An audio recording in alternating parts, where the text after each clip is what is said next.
hear me all right? Is the volume good? Okay. Well, let's remove this for now. We'll get to it momentarily. Right now, we're just chilling in my room.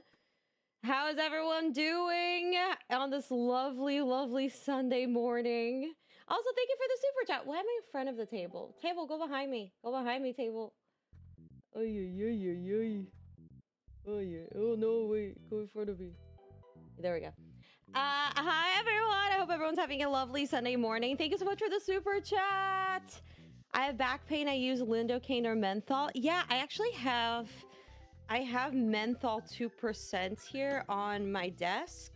I'm gonna put it on my neck. Also, whoever said that it's my posture causing me to have back pain, have you come to one of my shows? Have you seen my beautiful posture? I'm kidding. I did a show at the Comedy Cellar, which is a super cool venue, and all my pictures, I look like such a gamer. It is so sad. This weekend I opened a sort of tour for my friend. I hosted for her, and she was like, "Oh damn, like you really are like a pretty loser gamer girl." I was like, "What do you think I was? You thought I was faking it before for attention?" She was like, "I like a little bit." She was interacting with me. She was like, "Jesus Christ." Goblin on the tinfoil hat, share with us your madness. Oh, I'm so excited. I'm so excited. Oh God. Oh God. Ugh. Nah, my back pain's not because of my boobs. Sunday morning. It's gonna be Monday soon. Let's not talk about that, gang. Let's not talk about that. I'm very excited. Today we're gonna be going over conspiracy theories. I found super cool videos about conspiracy theories. I've been trying to go down the rabbit hole. Some week I really want to go down the like manosphere sort of looks maxing. I'm like so intrigued by that, but today we're gonna go over conspiracy theories. So we're not going there yet, but I'm pretty excited. Do you guys want to know which of these is true? A big mistake I made this weekend? You guys can put in your final votes if you guys want. Did I forget stream and remember like 5 minutes before? Did I forget a show that I was supposed to do and then miss out? Or did I travel without clothes? What am I gonna stream? I'm gonna stream whatever won the poll. So I'm gonna stream funny and crazy and real conspiracy theories today. I also really want to show you guys a sketch. Oh my God, hi guys, did you found us? Thank you. Also, let me say hi to all of you guys. Hi Lai, hi Tony, hi Sook, hi Dirt, hi The Dutch, hi Poke, hi Caleb, hi Dirty, hi Keith, hi Brian, hi J Marks, hi Swift. Oh wait, am I muted? Oh, shut up. Literally no one seconded you on that. I forgot to do my starting live stream. Can I draw your profile picture? I'm not great at drawing, but I can if you want me to. Okay, I'm gonna wait. I'm gonna do it again. Can you guys if you guys don't know it, just follow along, okay?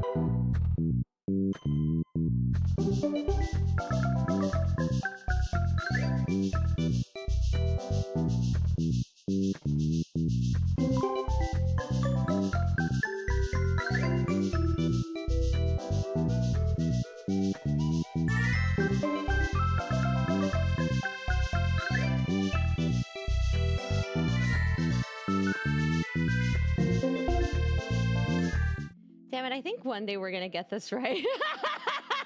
Why is everyone saying hello, Captain? It's I. Wait, did stream glitch? Oh. The hell?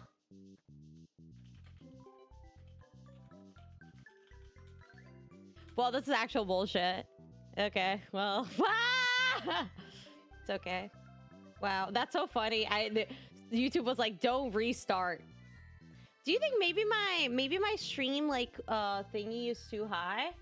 Because I'm streaming at 6,000 kbps. Should it be lower? I feel like 6,000 is good, right? Okay. Should be good. Should be good. Maybe it is the internet. I don't know. I have Spectrum. Do we wanna shit on Spectrum right now? But anyway, so this weekend I went on tour sort of with I was a host. 6 kbps. Honestly, that's probably what it is right now. Can you guys hear it all right? Is it working now? I think so. It looks good. Says it's 0% dropped frames. Looks good. Looks good.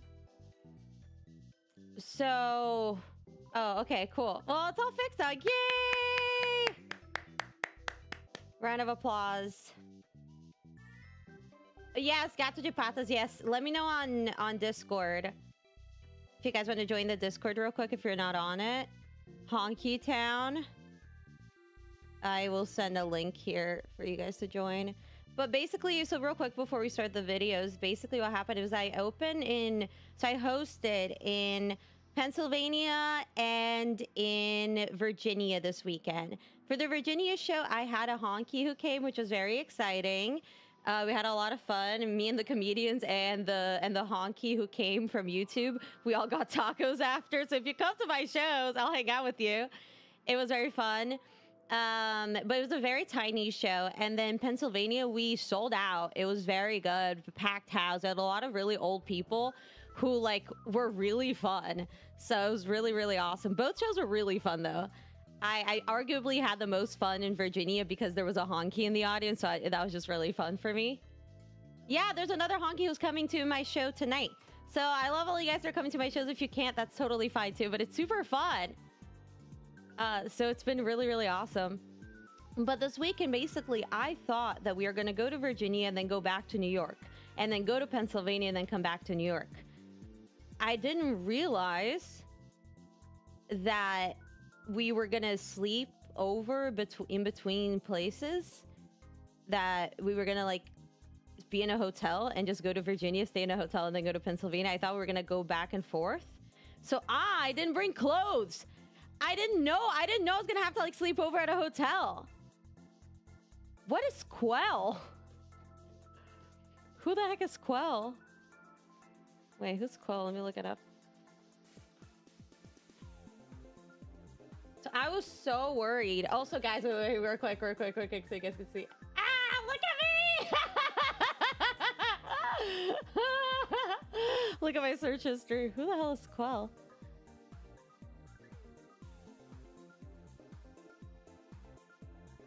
Quell to make these designs. Is this Quell? Oh! That does kind of look like me a little bit. Wait, let me move to the side. Oh, that's awesome. Cool, yeah, I am Quell. I'll take it. Seem great. They seem awesome.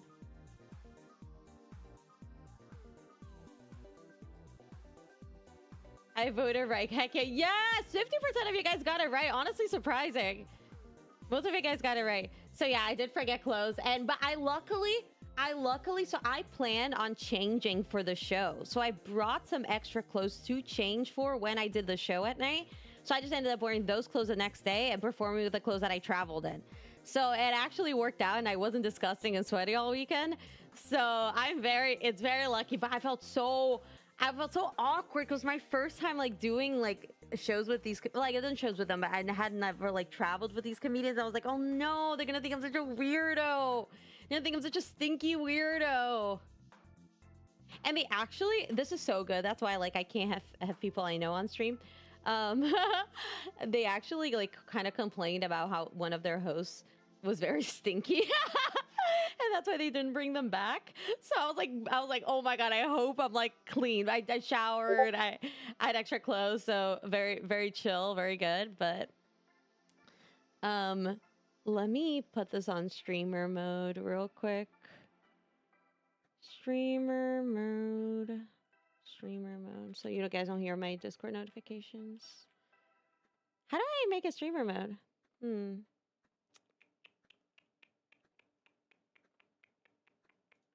Damn it, I don't know how to do this.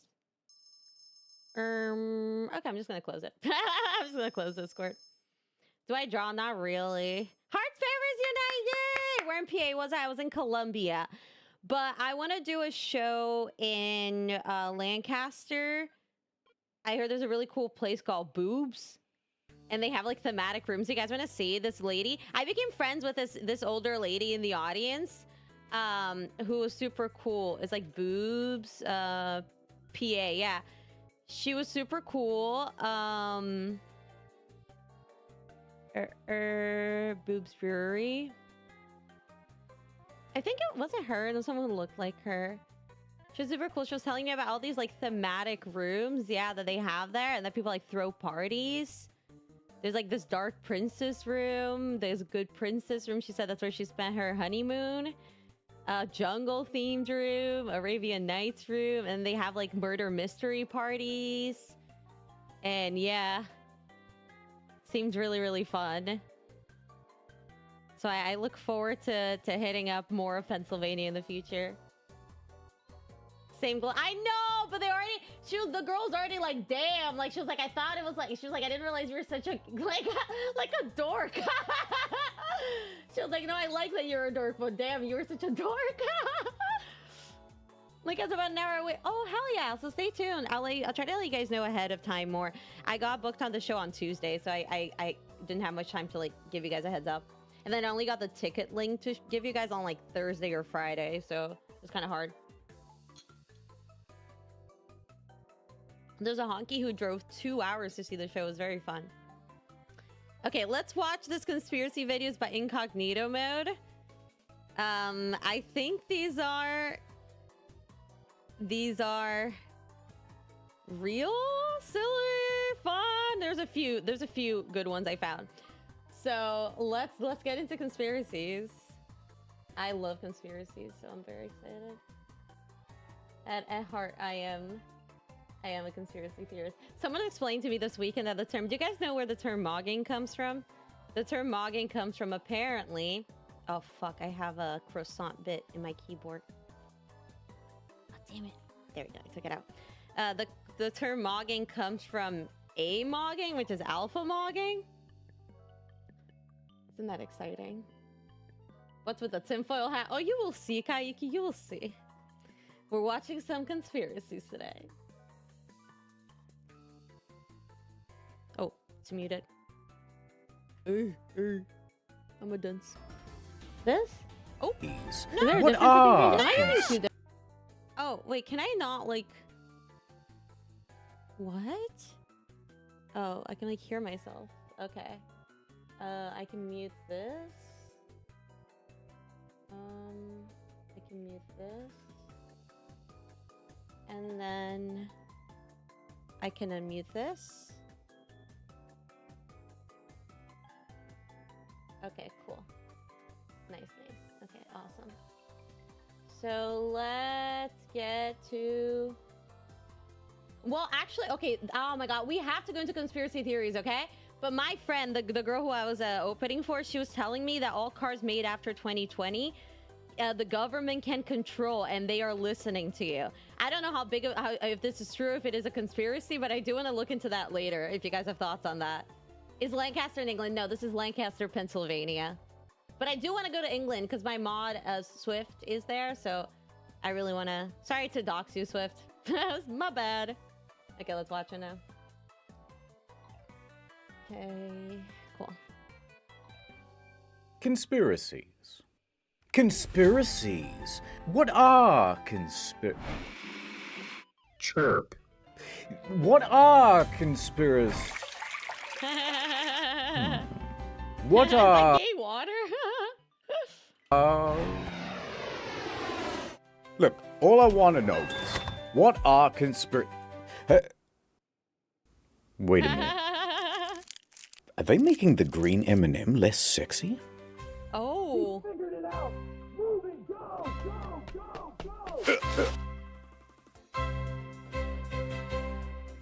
Can you guys hear all right? A video's louder than my voice. Okay, let me make it quieter. Thank you. Oh, and let me turn up the music. Okay, is this better? Is that good enough volume? Keep giving me notes.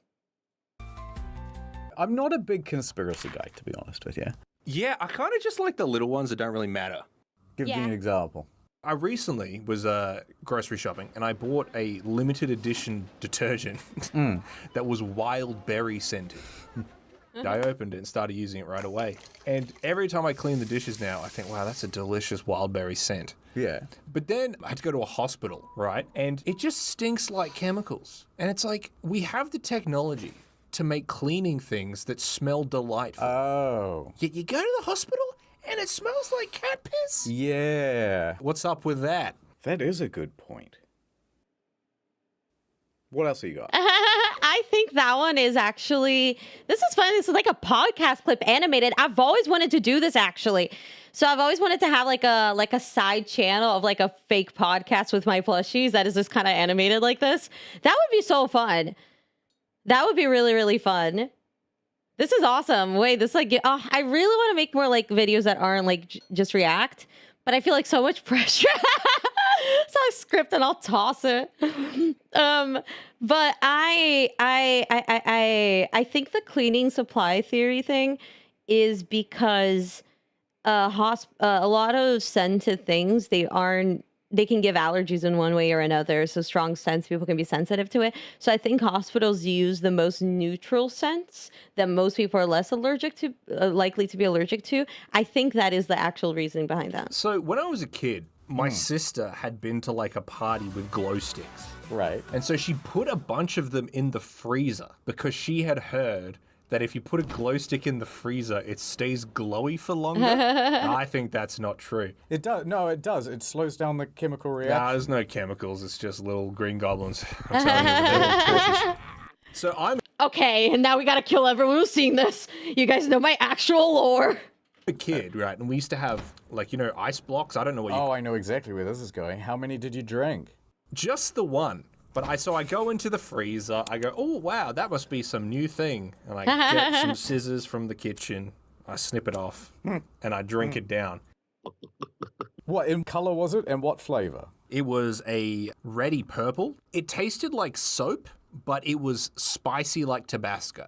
Does that make sense? Oh, yeah. No, that's good. Yep.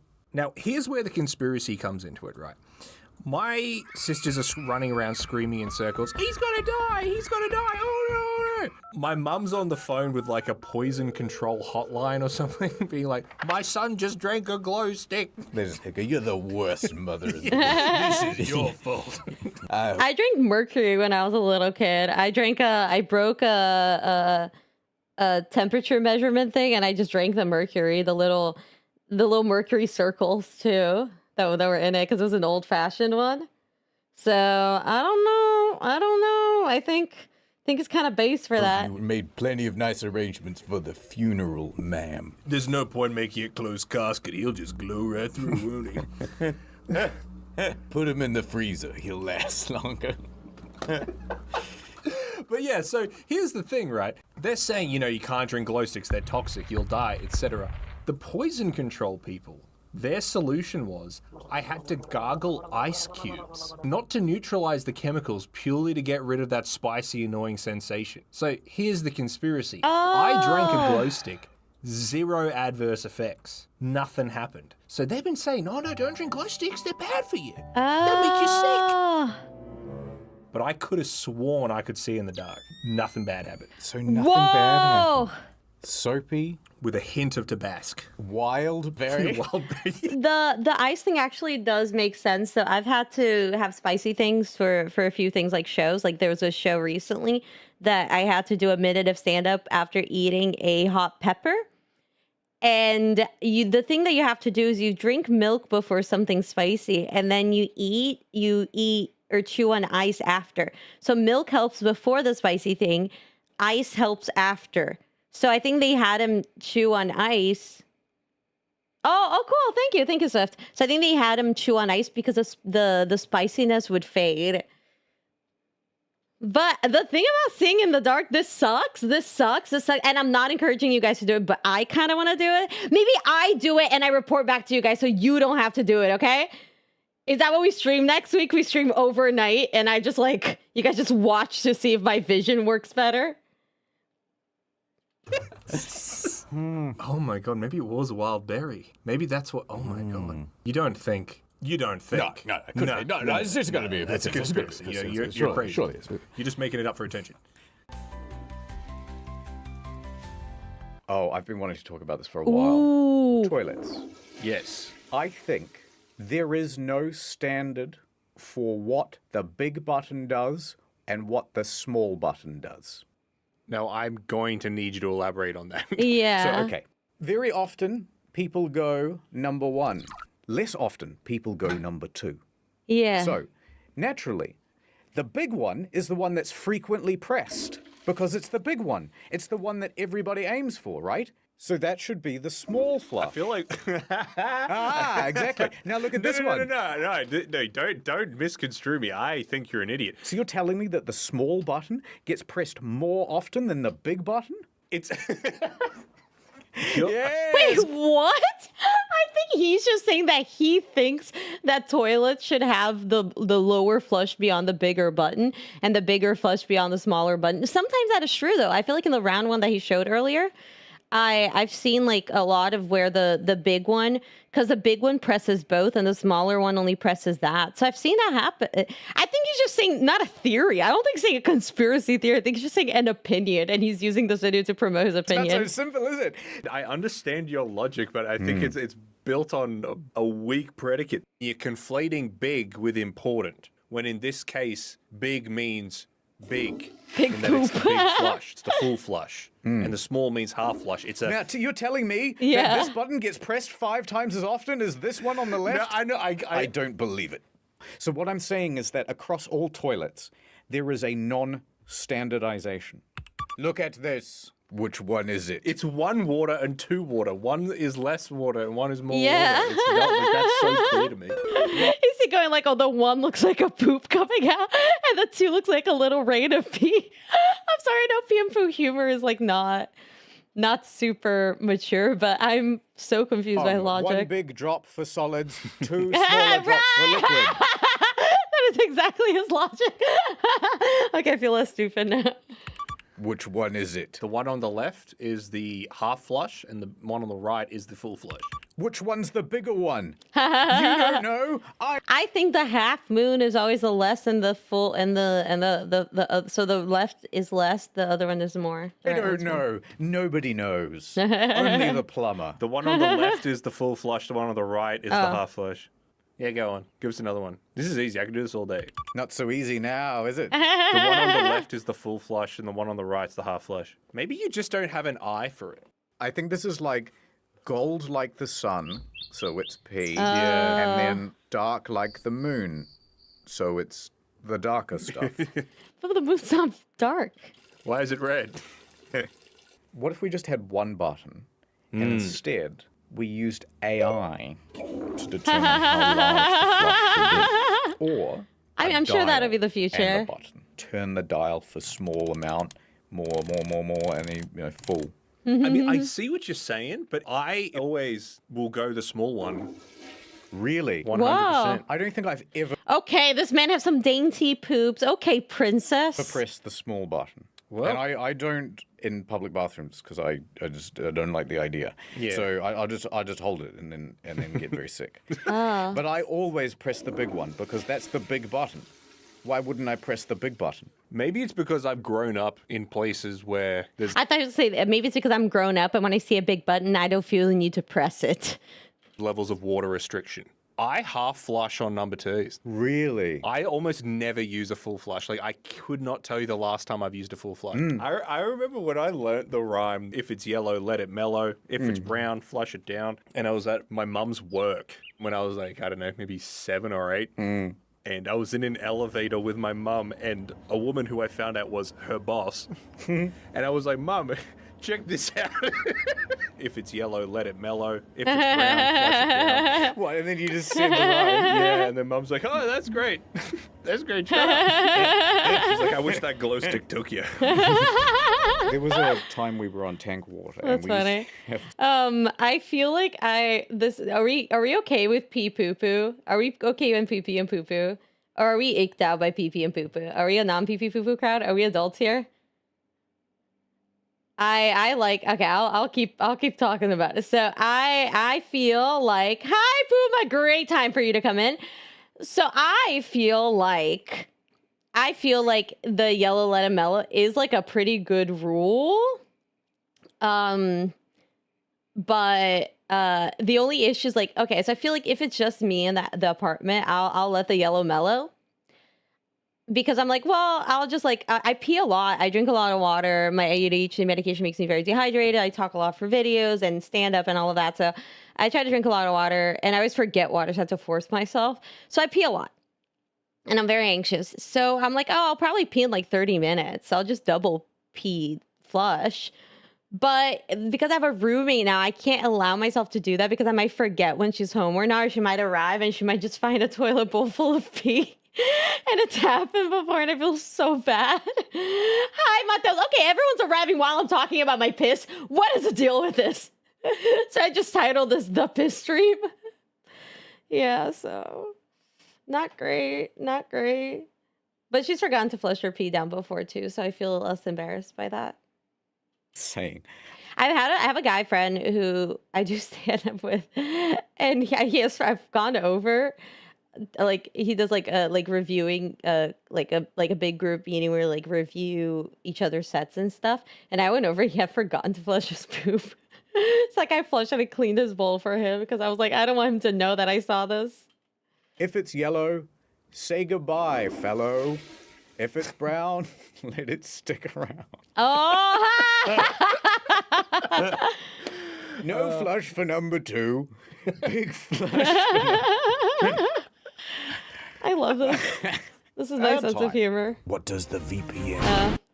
You gotta get a NordVPN ad. Every time I play of someone else's ad, that company should give me a little bit of money. How about that? I DM them. I go like, you guys owe me $5. I want Taco Bell. Had to get some MRIs. Wait, not flushing. It literally makes chunks of pee. What? My pee has never solidified. Are you talking about your poop? Wait, this pee actually solidified? A while back. They were really long. It was like an hour and a half. I'm in this. Wait, let's go back to this. A while. Had to get some MRIs a while back. They were really long. It was like an hour and a half. I'm in this machine. So it was like really boring. Did you not have a phone? No, but they gave us headphones which played music. What's dumb question? You can't have your phone inside an MRI machine. Sometimes I don't know if he's really smart or really dumb. I was like, what kind of music do you listen to? And I was like, oh, I mean, I used to mostly listen to like video game stuff. So he's like, all right. So he goes, this is already making me laugh.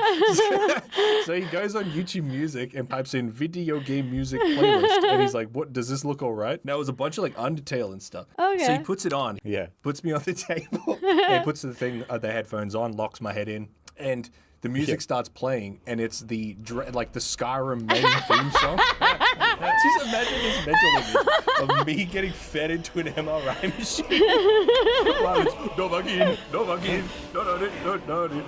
That was very funny. But later on, when I came out of the machine, he was like, oh, how's the music going? And I was like, yeah, no, it's great. It played some stuff from Shin Megami Tensei 4, which it did. Oh, that's chill. And he goes, yeah, and Donkey Kong. Oh, now that's relatable. Well, okay, the point of the MRI story was not the Dovahkiin music. The point is that you're in there for like an hour and a half, and it's just making a bunch of really loud noises, but you can't see anything happening. Was it an MRI of your head? That was my whole spine. Your whole spine. It's crazy technology. No. It is. It is. Yeah, no, I love the Skyrim. I love Elden Ring music. I really want to go back to playing Elden Ring. I want to start a new run. So fun. I have to go back to playing Skyrim, actually. Where's my Switch? I haven't gamed. It was so long. Yeah, animating like this would be super fun. It's really simple. I like the aesthetic of MS Paint because the aesthetic of MS Paint is just like so anti-AI to me, which I mean, like, I don't know. I am my thoughts too much on AI, but I love you my hat still has the PNG tree freaking like logo on it. I love that. Like, I love something that's kind of scuffed. I just feel like I really enjoy that. Also, hi, Yami. Also, hi, Try. If you keep doing it over and over time, Okay, try. I'm not gonna wait months to flush my pee. Have you done that? Wait. And do you not poop? Do you have 2 toilets? Do you have a toilet for pee and a toilet for poop? I'm so confused. Also, hi, Fatna. Tries explaining to us that if you don't flush your pee for months, it solidifies. But I have no idea how he knows that. Have you heard of Shadow of Colossus OST? No. Send it over. Is it copyright free? Can I play it on stream? I'm so confused. I'm so intrigued. Try is like my favorite person. Do you reckon it's real? MRIs. Now I reckon they just put you in and then they just get someone in Blender and they just like put together a spine and they're like, yeah, that is, and they just make it all fucked up and they're like, oh yeah, you're gonna have to take your spine out. That's funny. That's funny. You didn't drink any glow sticks when you were a kid, did you? They do that before they put you in. It's like you don't have any like metal piercings, any tattoos, da da da. You didn't drink any glow sticks when you were 4, did you? No, man. Have you ever had an MRI before? Yeah, actually, my doctor was worried I might be just like too smart. Or too handsome. Yeah, and so they had to take a whole bunch of scans and they were like, what's going on? These numbers are off the charts. And they were seeing like parts glowing and stuff. And they're like, I think this guy's using more than 10%. There's actually no problems at all. You might be the most healthy and handsome man we've ever scanned. Wait, I think I told you guys a story, but I went to sleep clinic because I sleepwalk, and I don't know if I've told you guys this, but when I was about 17, they found that I had basically a 12-year-old's brain. So like it wasn't 12, it was like a little kid's brain, as in like whenever I slept, I kept waking up and I never had consistent sleep. So guys, the doctor officially said I'm young for my age. I'm officially look smooth and sweet and youthful inside, not outside. If you only flush it once a day over time. Oh,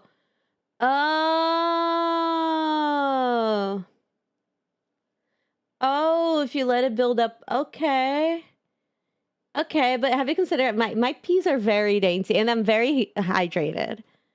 So no, yeah, kind of like medically. I don't know anymore. I haven't gone to sleep clinics since. I have been to the neurologist recently because I have terrible migraines all the time. But I couldn't do half of them because half of the tests they do in a neurologist, they shock you. They shock you and it hurts. And I was just like, I'll stop it. And then they couldn't do it. Hi, Nico. Welcome. TMI girl again. Intriguing. You're not super late to the stream. We're 12 minutes into this video.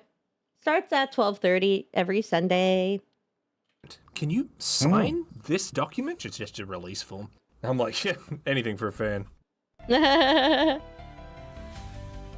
What do you think about space? I like it. I honestly don't. Perhaps we went to the moon, but I think the footage we have isn't real. I think they went to Mars and filmed it there. Just because the lighting was better? Yeah, we don't have the technology. They just color corrected Yeah. it. Yeah, honestly, that makes a lot more sense. Because they were going to do it on Venus, but when they tried to green screen it out, it just, Yeah, because they're not directors. So they would just be there with the camera. Like, they don't know to hold it in, like, widescreen mode. They're, like, there with their phone, doing it in vertical. Can you imagine Neil Armstrong's up there with the camera, and he doesn't realize he's actually got it on selfie camera, and he's just like, yeah, check this out. It's just on selfie camera. These guys are really funny, dude. I'm actually really enjoying this. This doesn't even feel like I feel like I'm just chilling. Oh no, definitely don't feel bad for oversleeping. The VOD's always there. I think those uric acid deposits, same thing that causes kidney stones. If you're hydrated, you can accumulate piss on your bowl and you can save the planet. The key to saving the planet is drinking more water. I think I fixed it. I think there's the world clock in Union Square in New York. There's a clock that says how long we have until climate change is irreversible. The moment I said that if you just drink more water and piss more, it helps the earth, it went up. It went up by like 10 years. I gave the planet 10 more years with my genius insight right now. They had to reconstruct it off the reflections from The his reflection, helmet. yeah. So there's the three. There's Armstrong, Buzz Lightyear. and Collins. Andrew Collins. I'm just going to say third astronaut, in case his name, Michael Collins. Yo, that is a disgusting keyboard sound. That is very anti-ASMR. Nice one, Egghead. Oh, he's dead. That's a shame. He died on the moon. Yeah, they left to leave him there. Oh, Oh, look, here's a picture of Michael Collins meeting President Trump. Oh, really? That's nice. Yeah. Some say it was his greatest achievement. His greatest achievement. It's like, oh, so he's busy. We can get you Obama. No. Well, I mean, I like the idea if it's just like Trump like doesn't know who he is. He's like, oh, yeah, you're Buzz's friend. Yeah, Woody. That was my Trump impression. But like his expression looks like. Oh, yeah, wow, he's seen some stuff. He literally has 1,000 years stare. Was he just like really sleepy? Maybe had to wait a long time, and he's like really trying to keep his eyes open. The woman behind him too. Something really important to tell you, Mr. President. You gotta know about the moon. There's a thing. There's goblins on the moon. I haven't told anyone before. They took Neil and they took Buzz and they replaced him. Oh, fuck. And no one will listen to me.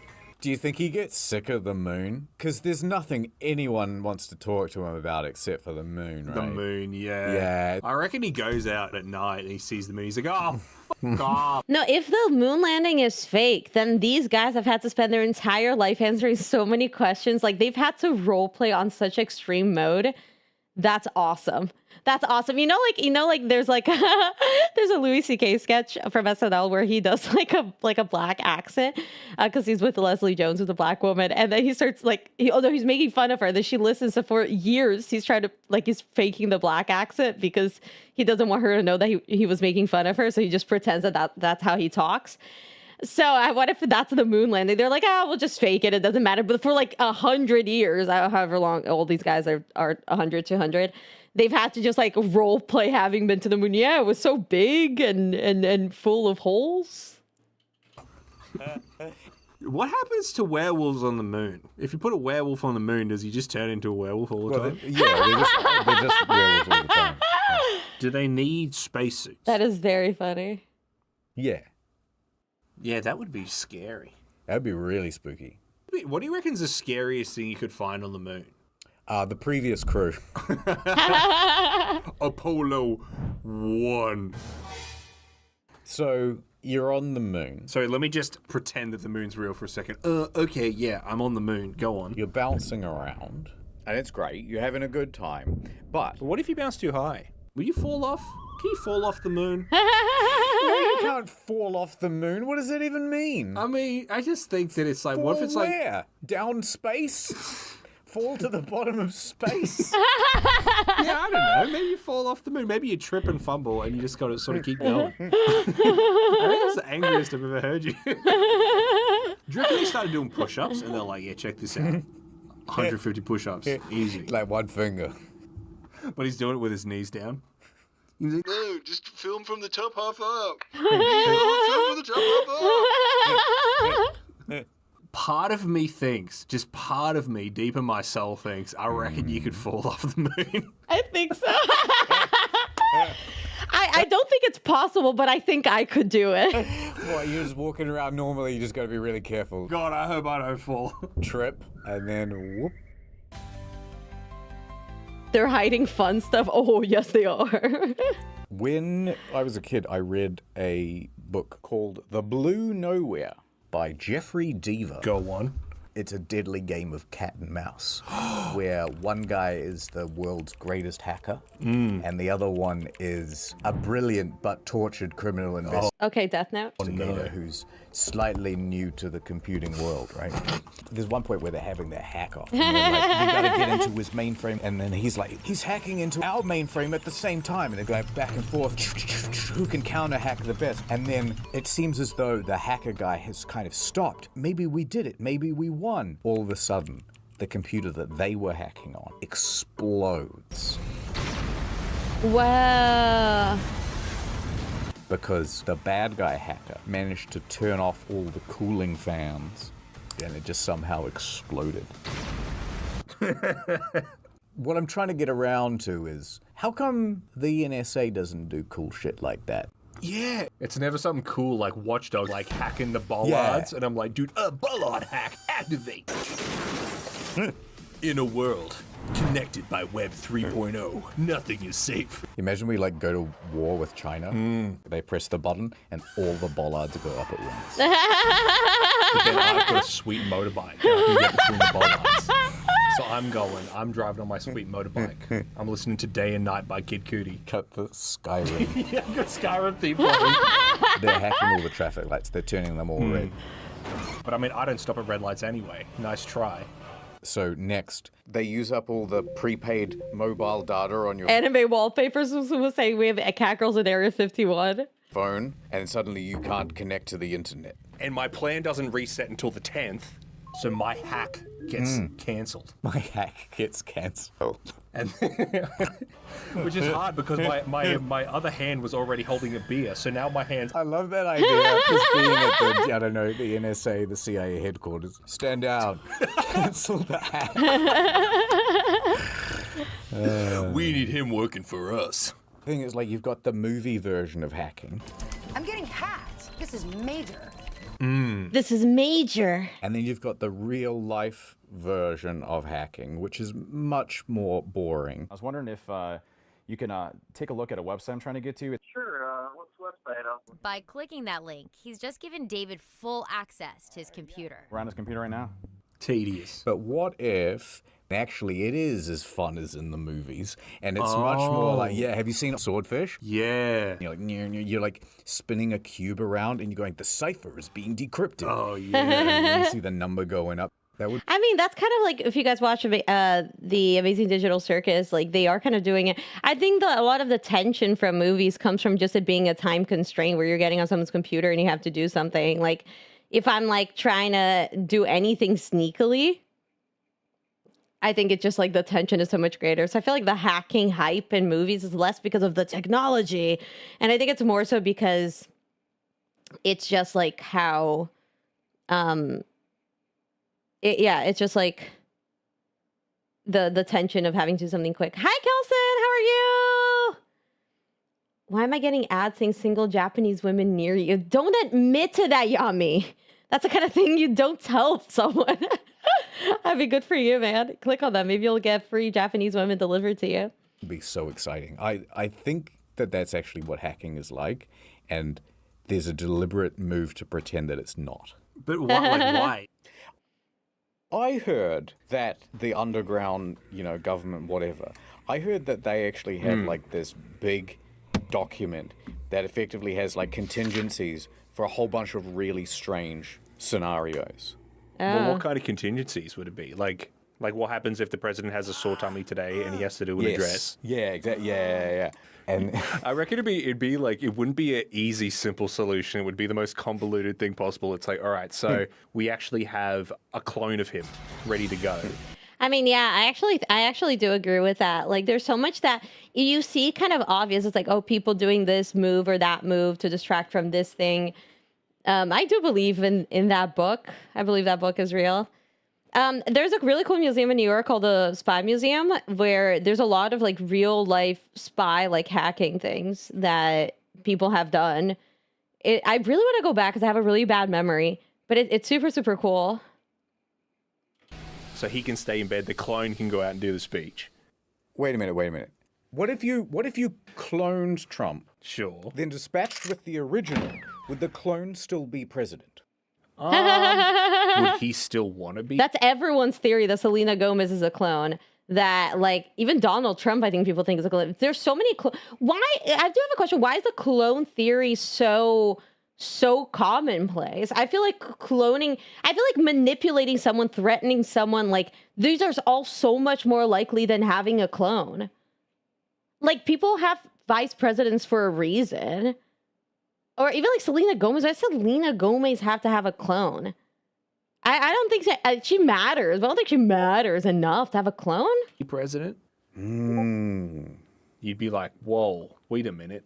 Maybe it's my chance to be my own guy. What if he goes to sign the thing at the inauguration? Yeah, the thing. And some other guy runs in real fast. Bro, I'm gonna do that. Signs his. I wasn't born in America, so I don't think I can actually be president. That's the only way. I need to. It's okay when I do it. His name. Oh my God, shut up, Discord. And I'm too popular. I'm too popular and loved.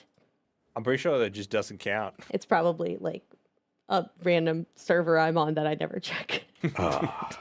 What if you're swearing in the president and it's a woman and she's pregnant at the time? Is the baby also president? No, I think What if conjoined Oh! twins win the presidency?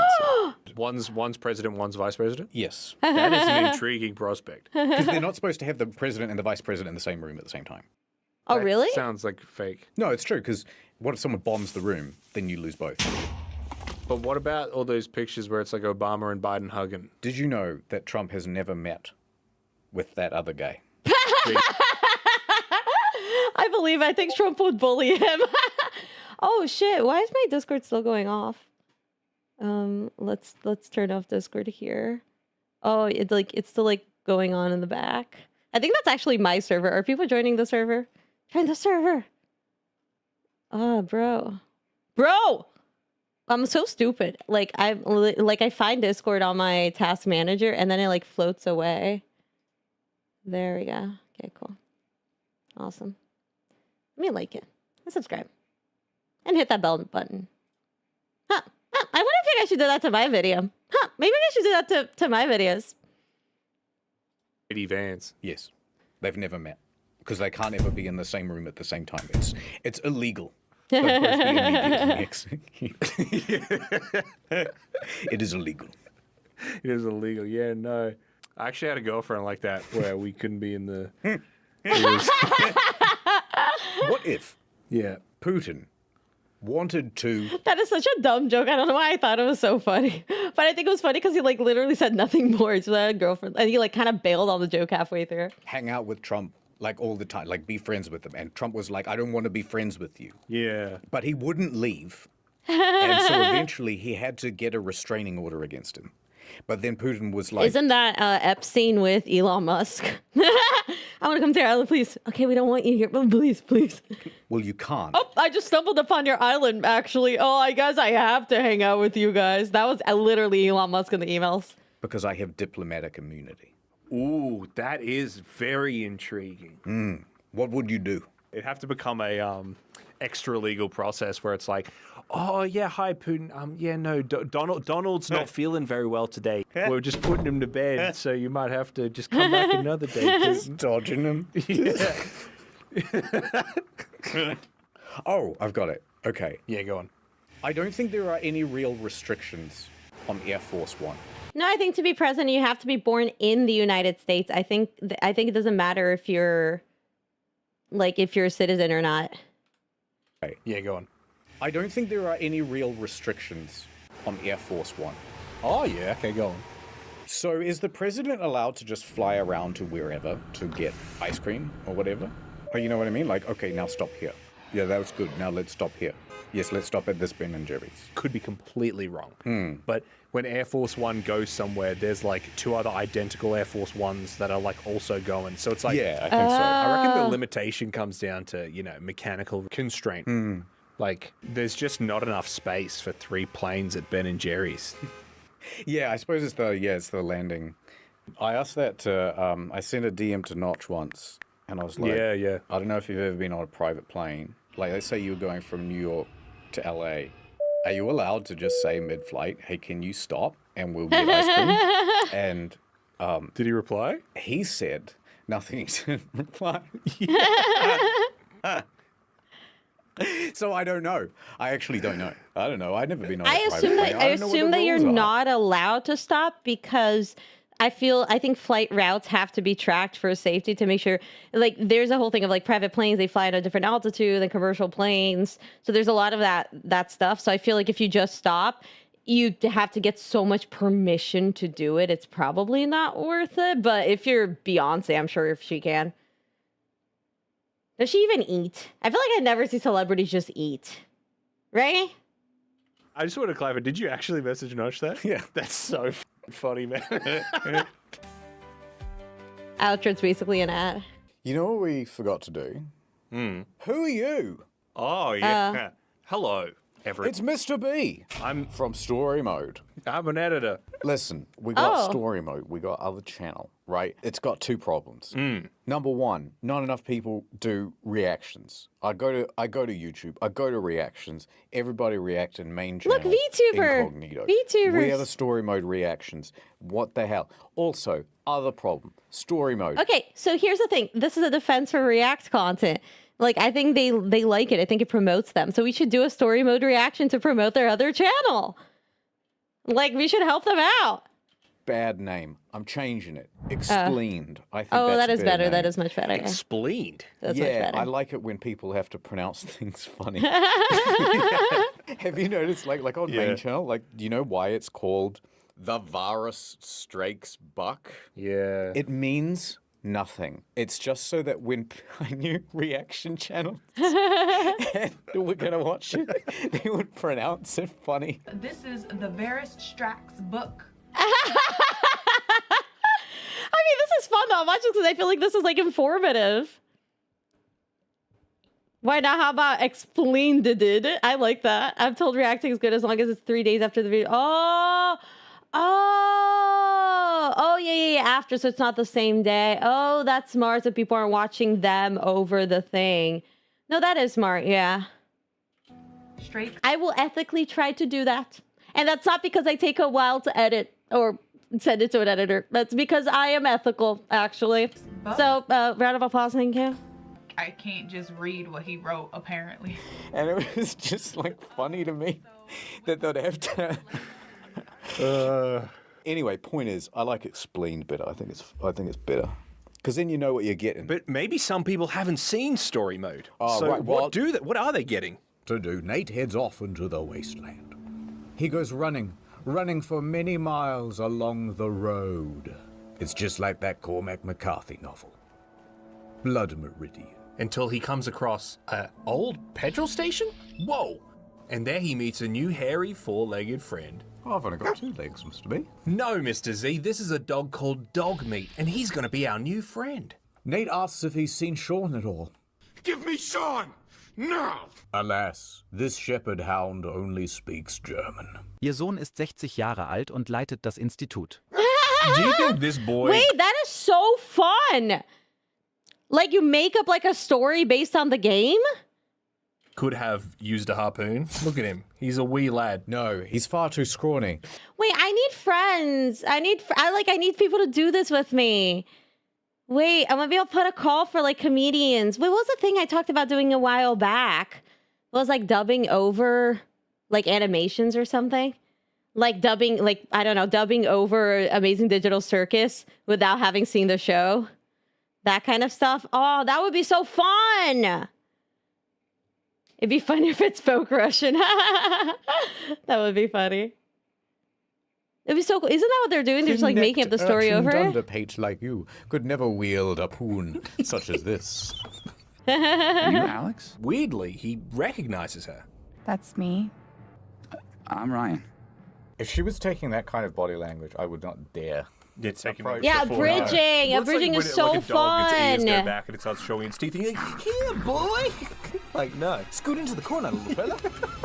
It is the perfect background content. Generally, what happens is you'll come in. It's usually like 12:30 or something. You just woke up. Yeah. And you're like, I kind of just feel like watching video games today. Yeah. I don't want to play it. But tell me what's happening. I mean, I'm like that because I feel like playing video games takes longer. So, and like also sometimes like while I'm working, I'll just have like videos playing. So I'll try to watch stand up or like video game gameplay, whatever, while I'm working. But it like you can't play a video game while you're working, obviously. Also saving money.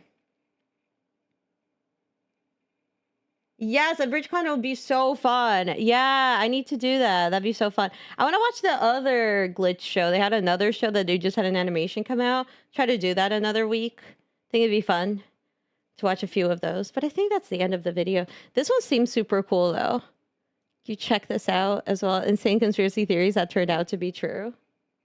I do want to look up the car thing, though. Is the government listening to your cars?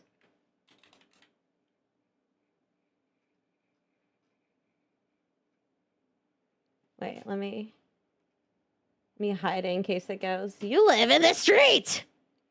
Whatever. I just move. Wait. Can the government control our cars? Okay, explaining the car. I'm just curious because. Okay. I don't even know how ad blocker works. Okay. A growing social media frenzy suggests that the federal government will soon require switch kill in new cars. Its most extreme form, they claim, says it would let the government officials deactivate all cars remotely. Oh, I mean, if it's all cars, and it's bad, but it's not so bad. The rumors spiraled last week as politicians got involved. Florida Governor Ron DeSantis posted on X the idea that the federal government will require auto manufacturers to equip cars with a kill switch that can be controlled by government is something you'd expect in Oral's 1984. Okay. That's a nothing. That's a nothing that you guys are doing or not doing it. What is the controversy against pits mothers against drunk driving against the governor of Florida? Okay, the law in question is known as the Halt Drunk Driving Act and was passed as part of the 2021 Infrastructure Investments and Jobs Act. It passed both in the Senate. I know there's a lot of jargon, but I'm reading it out loud. We'll dissect it together, okay? Yeah. Mandatory anti-drunk driving. So yesterday, the federal government primary car safety watchdog launched a process that will put anti-drunken driving technology. Oh. Wait, is that the same thing? Okay, wait, let's finish this one. It requires agency to acquire a passive system that monitor drivers' performance to identify impairment, passively detects blood level, detects impairment. Rumor says it's much more than anti-drunk driving. Social media rumors began circulating in recent weeks, fixated on the term kill switch. Rumors suggest that measure would give government the ability to activate cars remotely. Yeah, my friend was saying that it's like, oh, scientists who are like about to make renewable energy, they like are randomly killed. So like, what do you do to practice for comedy shows and stuff? I will answer that question in 1 second, Snails, because I do think it's a really fun question. Let me see, like, can the government control our cars? Car crash sus. You've ever fought for a car accident? No! Conspiracy theory! Get me on the right side of the internet!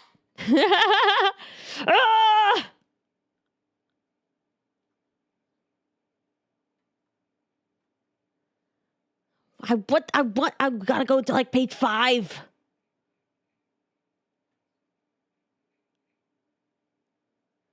Hackers remotely kill a Jeep on the highway with me in it. I love Wired. Hackers and wait, this has been going on for years? Okay, let's go deeper. Let's go page 10. Government kill switch mandate exposed. Guys, come on. It's got to be something. How do I get into the dark web? Help me out here. Okay, let's see if this gives us any more context. Yeah, so this is supposed to help with drunk driving. Okay. But is there any evidence that people are dying? Well, I need to go on 4chan for this. I'm not going to go on 4chan on stream. Maybe deepweb.com. Is that like a website? Oh. They censored it. They're censoring the deep web. Because it's too true and based. Guys, please, I am joking. I'm half joking. I'm joking. Dude. Where the hell they're controlled? So apparently, okay, so technically if you can hack into a car, the government can hack into your car. And yeah, it doesn't matter if your car's listening to you because your phone is. Guys. Okay. Wait, let's watch this video. Real quick before we watch this video, I'll answer the question of what I do to write. Yeah, I write comedy every day, So usually when I think of a fun idea, like for instance, I'm hyper flexible. I have like stretchy skin and I have like stretchy fingers and stuff and joints because of sort of a disorder that I have, but it's like an unimportant disorder I didn't realize I had it until I was like 15. And a lot of people make a lot of weird comments about it. So I wrote down my notes on my journal app. I was like, oh, write a bit about that. Because I just think whenever I pull my finger to show it or pull my skin, people are intrigued by it. So I think writing jokes based on that would be fun. So I'll write things like that when I think of it throughout the day or when I have a funny conversation with a friend and I say something funny. Like the other day, I was in an Uber with my friend and I started yapping to the Uber driver and he kept trying to get me to shut up. And I was like, oh, I've never seen people be in an Uber situation where like, it's always like, oh, the Uber driver, like I want the Uber driver not talk to me. But what does a poor Uber driver do if he doesn't want to talk to you? So I was like, oh, I guess it's like a funny notion that I'm like, I was so mindlessly being obnoxious. So she called out. She was like, obviously he doesn't want to talk to you. So I was like, oh, that was kind of a fun situation. So I'll write those things down. And then when I have writing time, I will work on like expanding that premise or whatever. Like I have like one of my new jokes is I really want kids. I really do. I actually do really want kids. I want to be a mom so I can fulfill my lifelong dream of hitting children, which I think is a funny line, but I've tried to do like a few different angles with that. And I don't think I've quite like figured out how I'm gonna go about this like premise of I think kids need to be hit, but also like it's a joke. So I tried switching it to my mom, thinking I wasn't hit enough. That she was also weak, so it didn't hurt, which is true. I've tried switching it to like the weird justifications for it, but it's like so I'll try different angles with the joke, and I'll like try it at like mics, and then if it works, I'll try it at a show. If it's not quite working long term, I go back to different. So it's a lot of like tweaking within the same premise, tweaking with like journal ideas that I noted are fun, but I like don't know how to write into a bit. Like it's like a lot of hit and miss. A lot of like recently I'll look up a joke format and I'll just try to like do jokes in that format. I write a lot of roast battle stuff. This week I'm pitching my friend. I have a friend who's 36, he's single, he's looking for a wife. So I'm pitching him in this like comedic 5-minute PowerPoint in this event. I'll put it on my show links if you guys want to come. So I'm writing jokes for that. I have a roast this Sunday as Taco Bell against Chipotle. So I'm writing for that. So a lot of times I'm like writing things that I won't necessarily do in my stand-up as well. Remember, you don't need to be a mom to hit kids. So you kind of do that. It's no problem. So I got to have kids. If I want to hit kids, I got to have them. You got to be married. That's kind of fucked up. Well, then you can't marry me. I'm sorry. That's my red flag.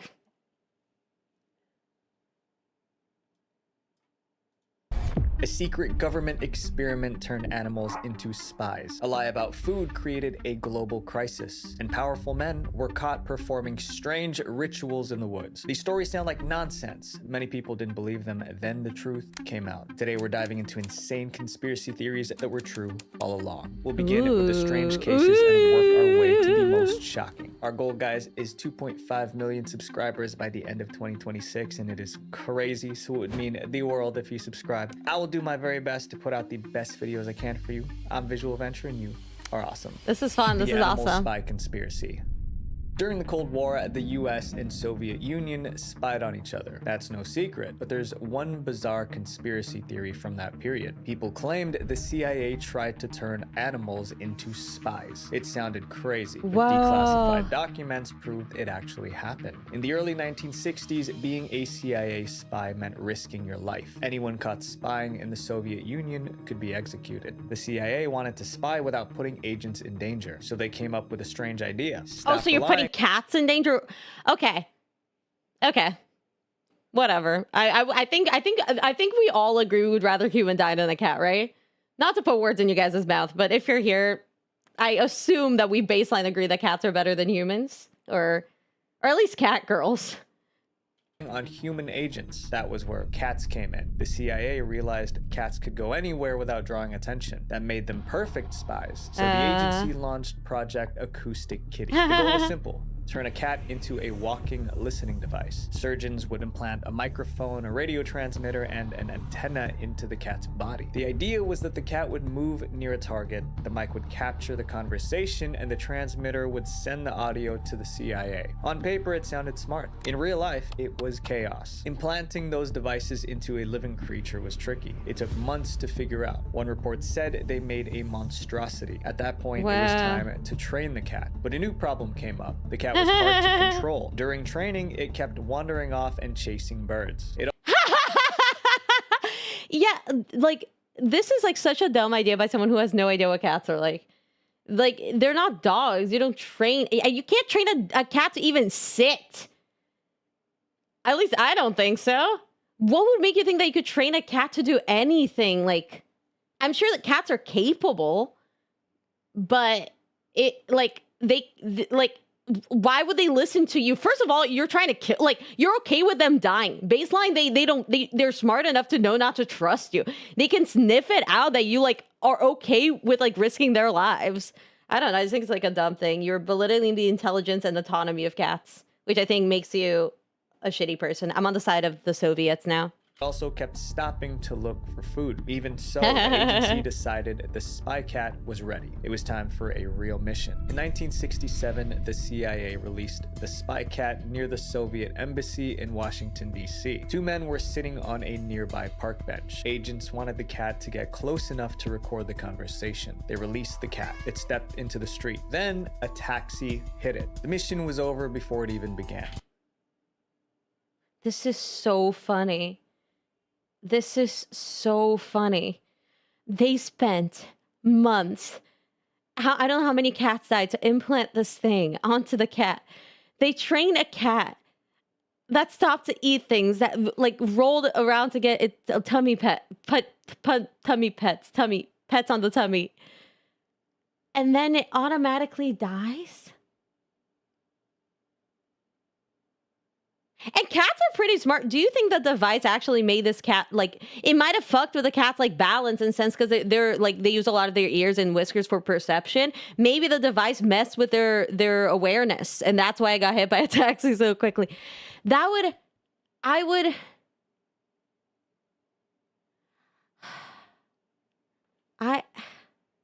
How much money was spent on this?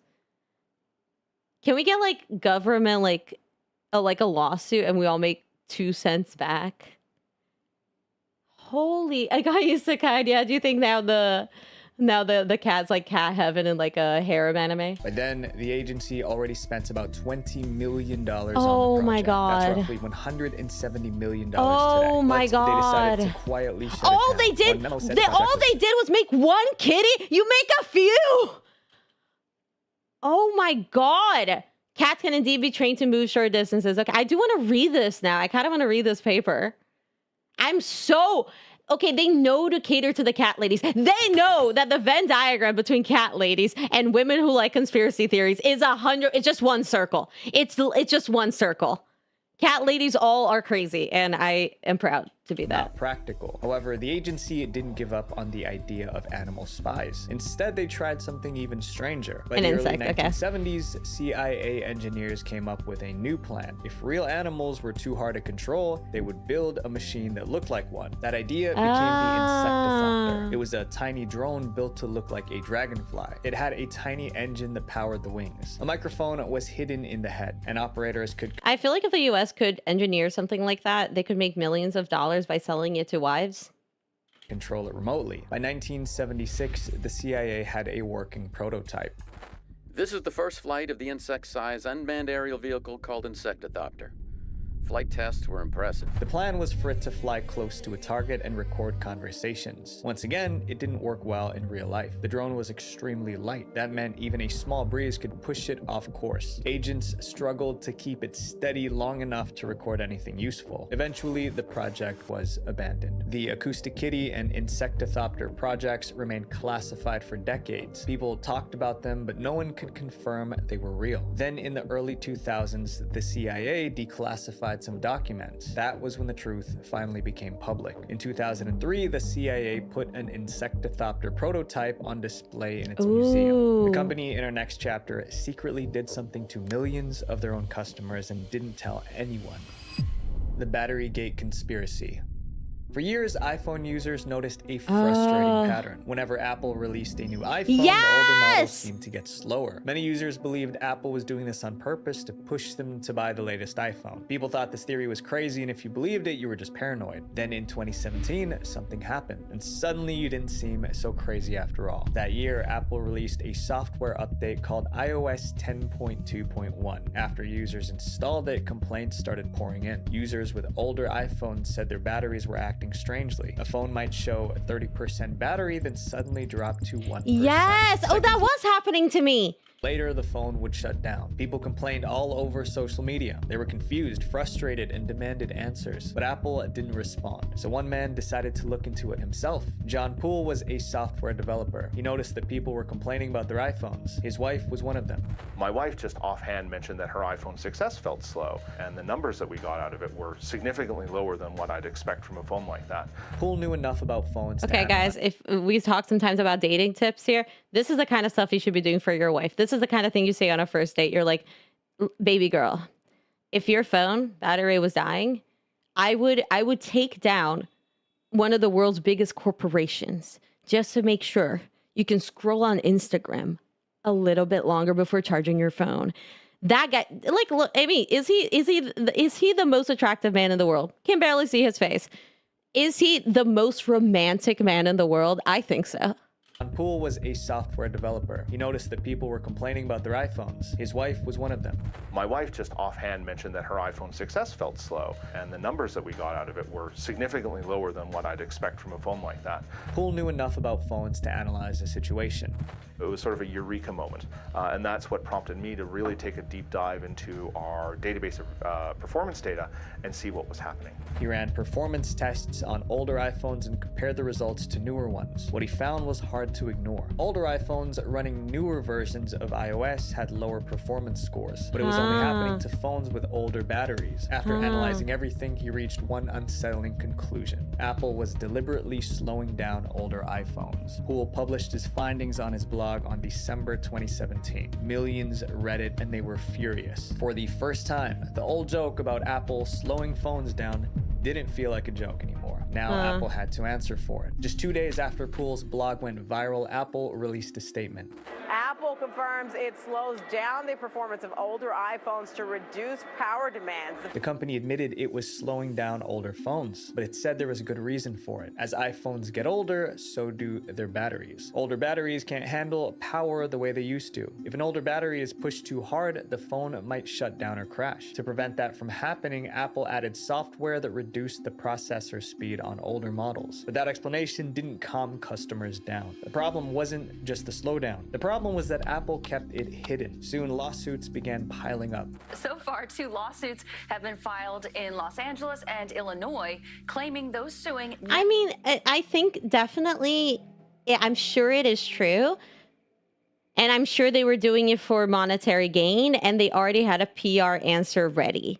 But to, like, I guess, like, devil's advocate over here, if that is true, like, if you're doing, like, as a company, if you're doing a measure that is not super friendly to people, you just don't talk about it. Like, a big PR move is, like, you don't explain it. Lack of transparency is, like, really like a tactic very commonly used for, like, PR. With that being said, like, I think companies built on transparency are much better. I'm all for transparency. I think it is ultimately better in the long run. But I do think if Apple put something out like that, I find it hard that the higher ups would have allowed them to make a statement about that. Just because it is something that, even if it's good on the long run, is like, it is saying that they are, I don't know. So I believe that they did it on purpose to make more money and sell more new iPhones, 100%. But I guess, like, their alibi is good. I'm not sure. Never consented to allow Apple to slow their older iPhones. Apple was sued in the US, Canada, Israel, and several European countries. Attorneys said Apple acted deceptively by hiding the shutdown and slowdown issues. In 2020, Apple agreed to settle the lawsuits. The company reportedly paid about $500 million. Every iPhone user included in the lawsuit received a little less than $100. But as part of the deal, Apple did not admit to breaking any laws or any other wrongdoing. Today, Apple's more transparent transparent about battery performance. The company also added a new feature that shows battery health. Up next is the story of a product that millions of people bought without knowing it was a death trap.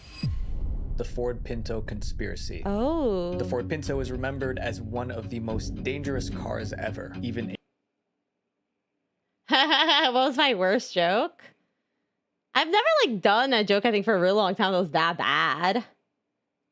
I have one joke that you guys might not like, but I'll post it. I removed a tag from one of my jokes that I don't think it's like, but I'll try to do it tonight or something and post it, and then you guys can tell me if it is like a problematic tag. But to finalize the Apple debacle, my phone, I have an iPhone 16. Oh, sorry, I have an iPhone 12. And I do notice it's been like super laggy, and I don't think it's performing as it should.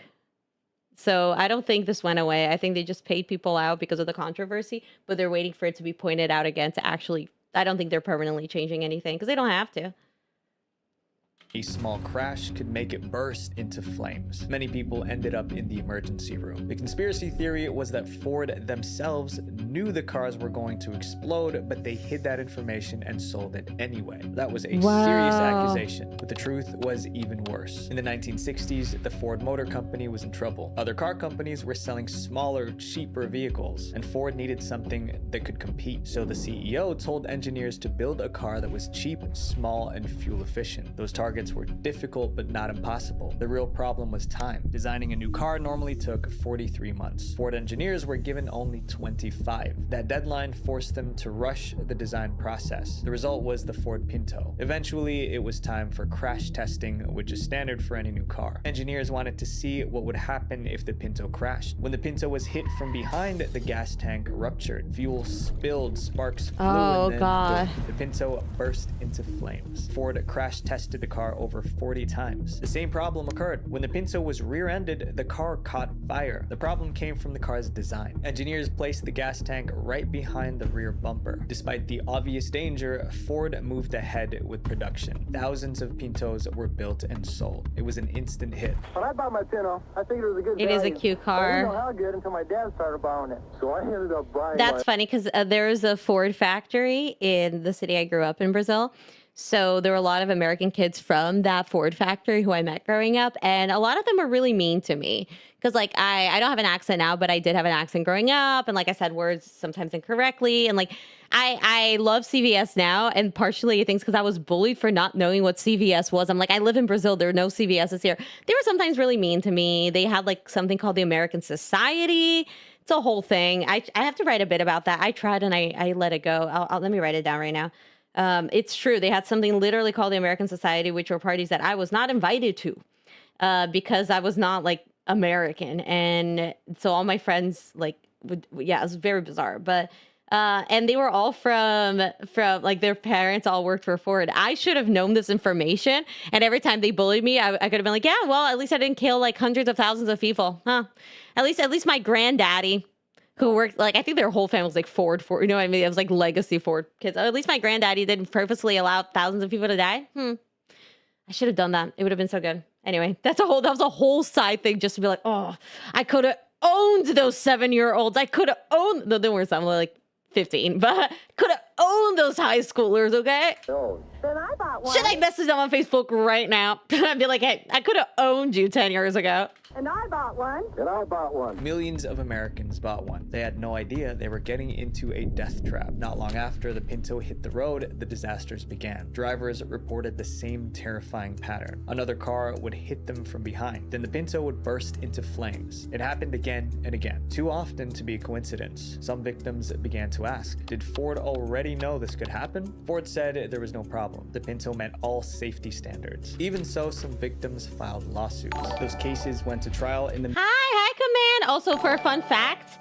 Pinto means penis in Portuguese. So these guys were clear dicks from the get-go. Am I right? Am I right? Am I right, gang? Am I right, gang?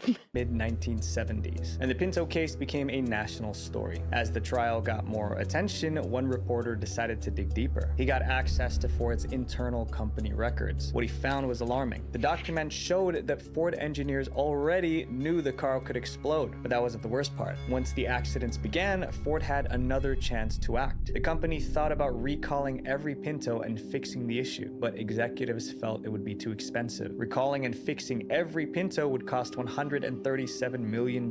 They estimated that settling victims' lawsuits would cost about $50 million. Wow. So the company decided it was cheaper to let people get hurt. In September 1977, the reporter went public with his findings. His article was titled Pinto Madness. TV networks, newspapers picked up the story. Now the conspiracy theory no longer sounded crazy. Ford knew the car was dangerous and sold it anyway. In total, 117 families sued Ford over the Pinto. The company paid more than $100 million to settle the cases. In June 1978, Ford finally recalled 1.5 million Ford Pintos. Engineers made the necessary changes to prevent explosions. No one knows exactly how many people passed away in Pinto fires. Some estimates put the number in the hundreds. Others say it was much lower. But whatever the true number was, it was far too many. Up next is the story of an industry that is quietly insane. rewrote Yeah, that is true. That is how corporations work.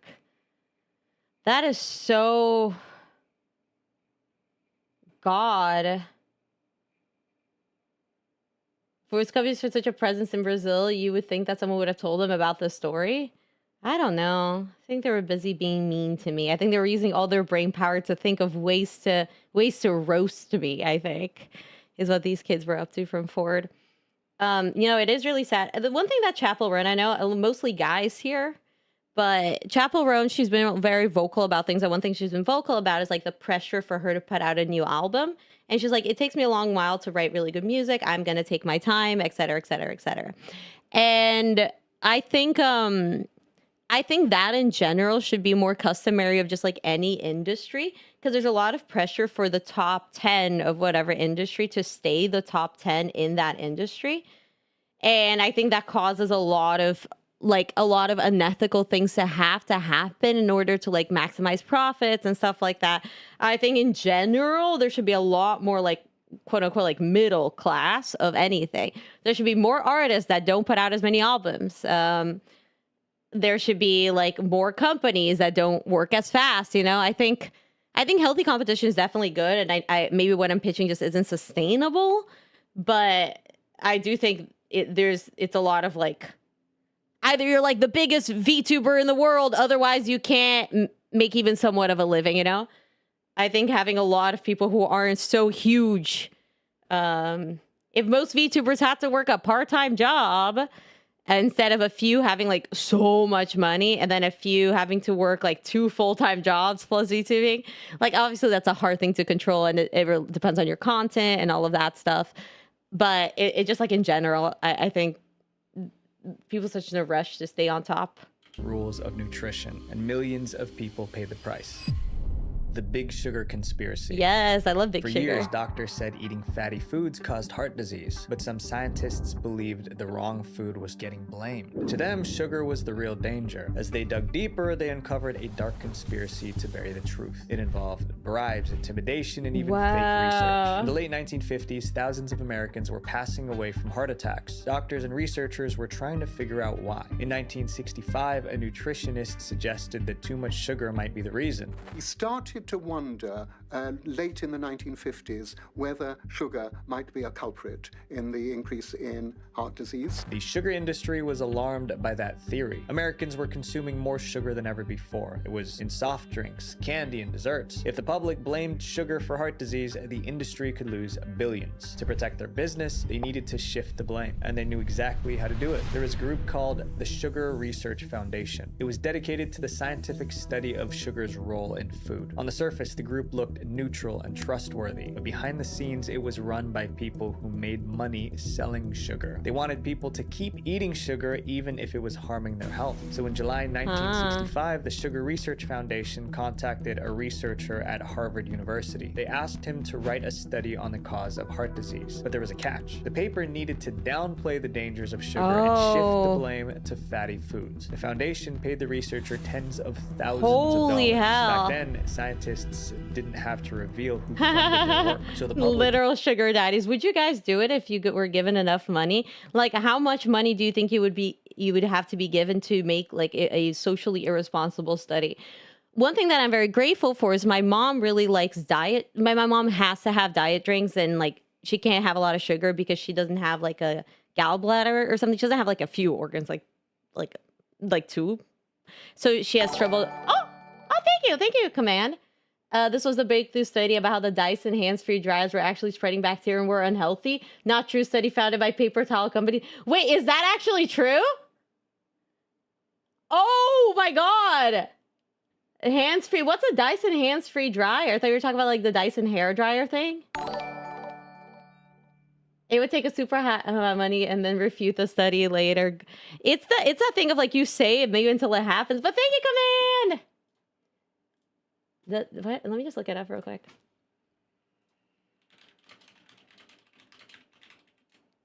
We should all buy one. We should all buy one to... Oh, really? My mom told me that it spread bacteria growing up. Until today, I sometimes avoid using them. Whoa, because I think the theory was like, if someone didn't wash their hands properly, I don't know. Oh, no, because it's like kind of evaporating the water. Is it actually true? Bacteria fake? Whoa, wait, that's actually...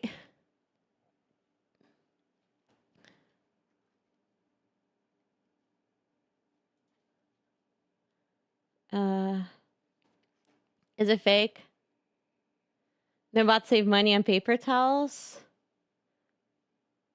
Is this true? This is from 10 years ago, though. Has it been disproven since? Bacteria disproven. Paper towel company. Maybe I am very much researching with a bias, but I don't want the AI thing, but hands dryer used 99 filters to remove bacteria, but studies found that by the paper towel industry found that they can spray bacteria far away. Dyson disputes these findings as scaremongering.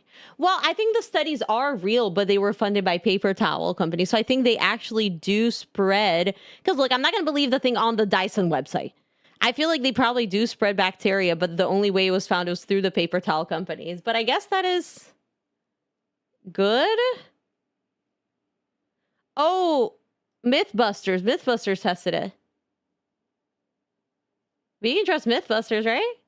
Do you think they get paid? Do you think Mythbusters gets paid? Huh. It would take a super amount of money to refute that study later. Huh.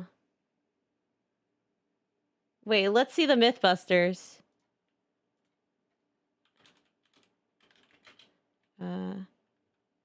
Dyson dryers.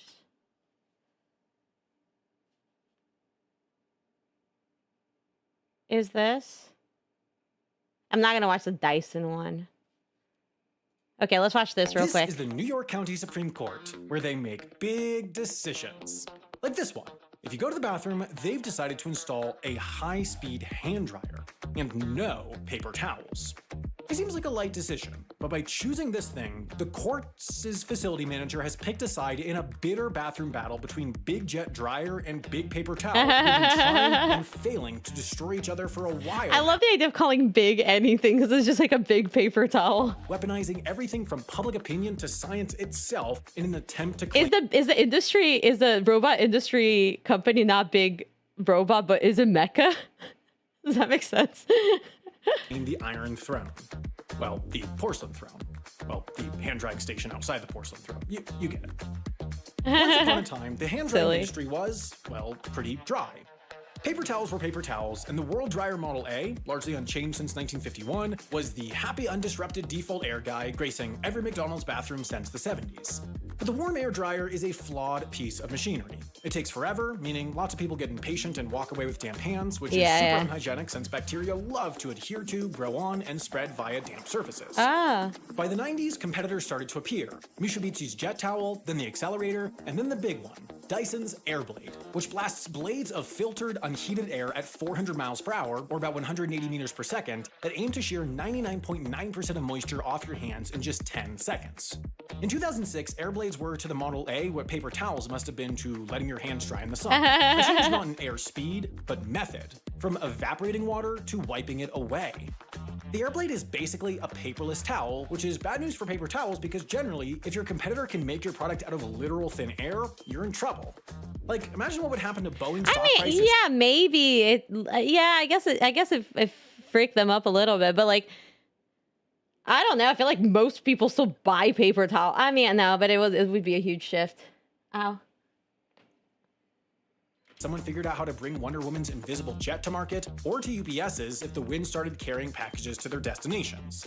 By 2019, one Dyson spokesperson was expecting dryers to have eaten up over $800 million of paper towel companies' revenues between 2012 and 2020. So if you're Mr. Paper Towel, or Mrs. Paper Towel feminism, this is an existential threat. The Airblade has you beat in a few key areas. Cost and convenience is one. Dyson estimates one of their models can cost as little as $19 a year in electricity to run versus the $1,000+ a year it costs to stock paper towels, and there's no trash to deal with, which is why dryers are also the eco-friendly pick. Even if you make a paper towel out of recycled materials, you can't recycle it again. Wasteful. So paper towels are more expensive, more inconvenient, and mean to planet. How are they still around? Is it just because a cold, damp PT is the best way to get blood out of your clothes? No, it's because Big Paper Towel fought back. They didn't hit them on cost, convenience, or environment. They went for the jugular. They hit them on hygiene. Okay, we're finally, after freaking 244 minutes. Okay.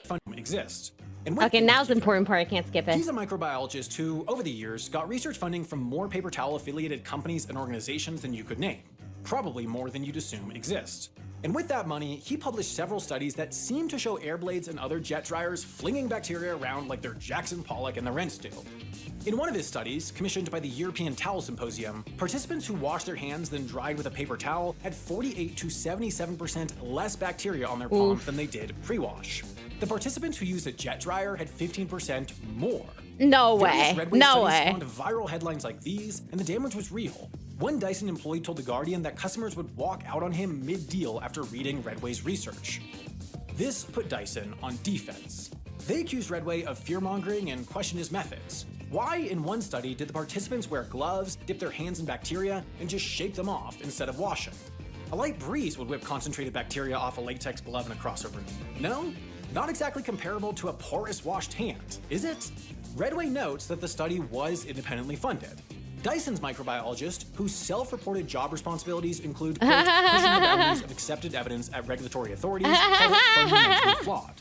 Dyson allegedly sent Redway 3 letters saying his science is bad and he shouldn't present at conferences, then sent 3 of their execs to one of his presentations, whose staff tried to keep him out, but they got in. Then they sat right in front and, here's the weirdest part, didn't do anything. Oh. Nowadays, Redway is retired, but the battle rages on.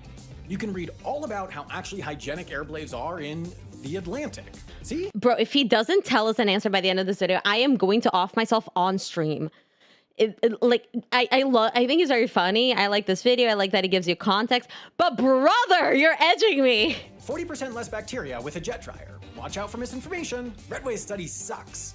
Then a call to action. Demand Airblades, layperson. And who wrote this? Dyson. Meanwhile, viral, often unscientific posts about how dirty they are still circulate.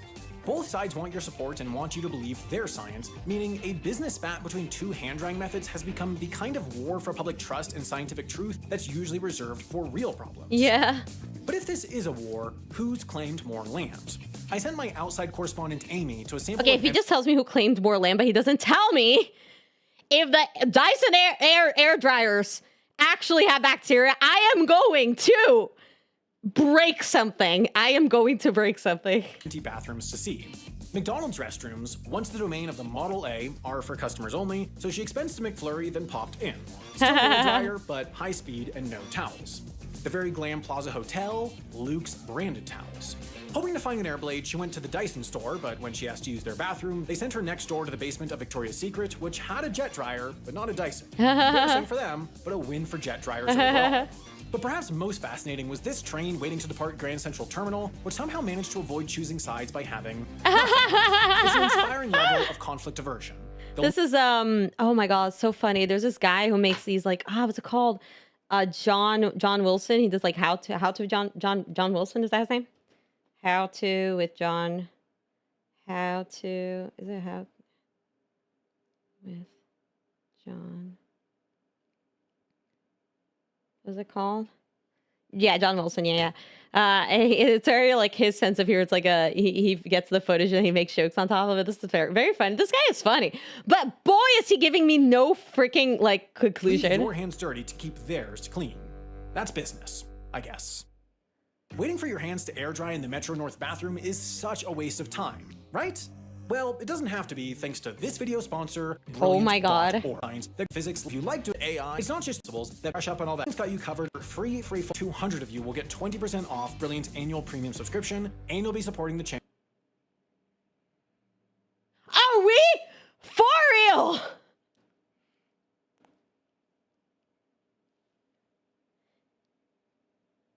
How does this video not have 1 million thumbs up? I'm not gonna, he lives in New York. Might run into him on the street. I'll beat him up. I don't know. Maybe I'll make a video about it. I'll just make a short about it. I'll research this and I'll make a short about it. And it should get 2 million views because I guess literally no one knows.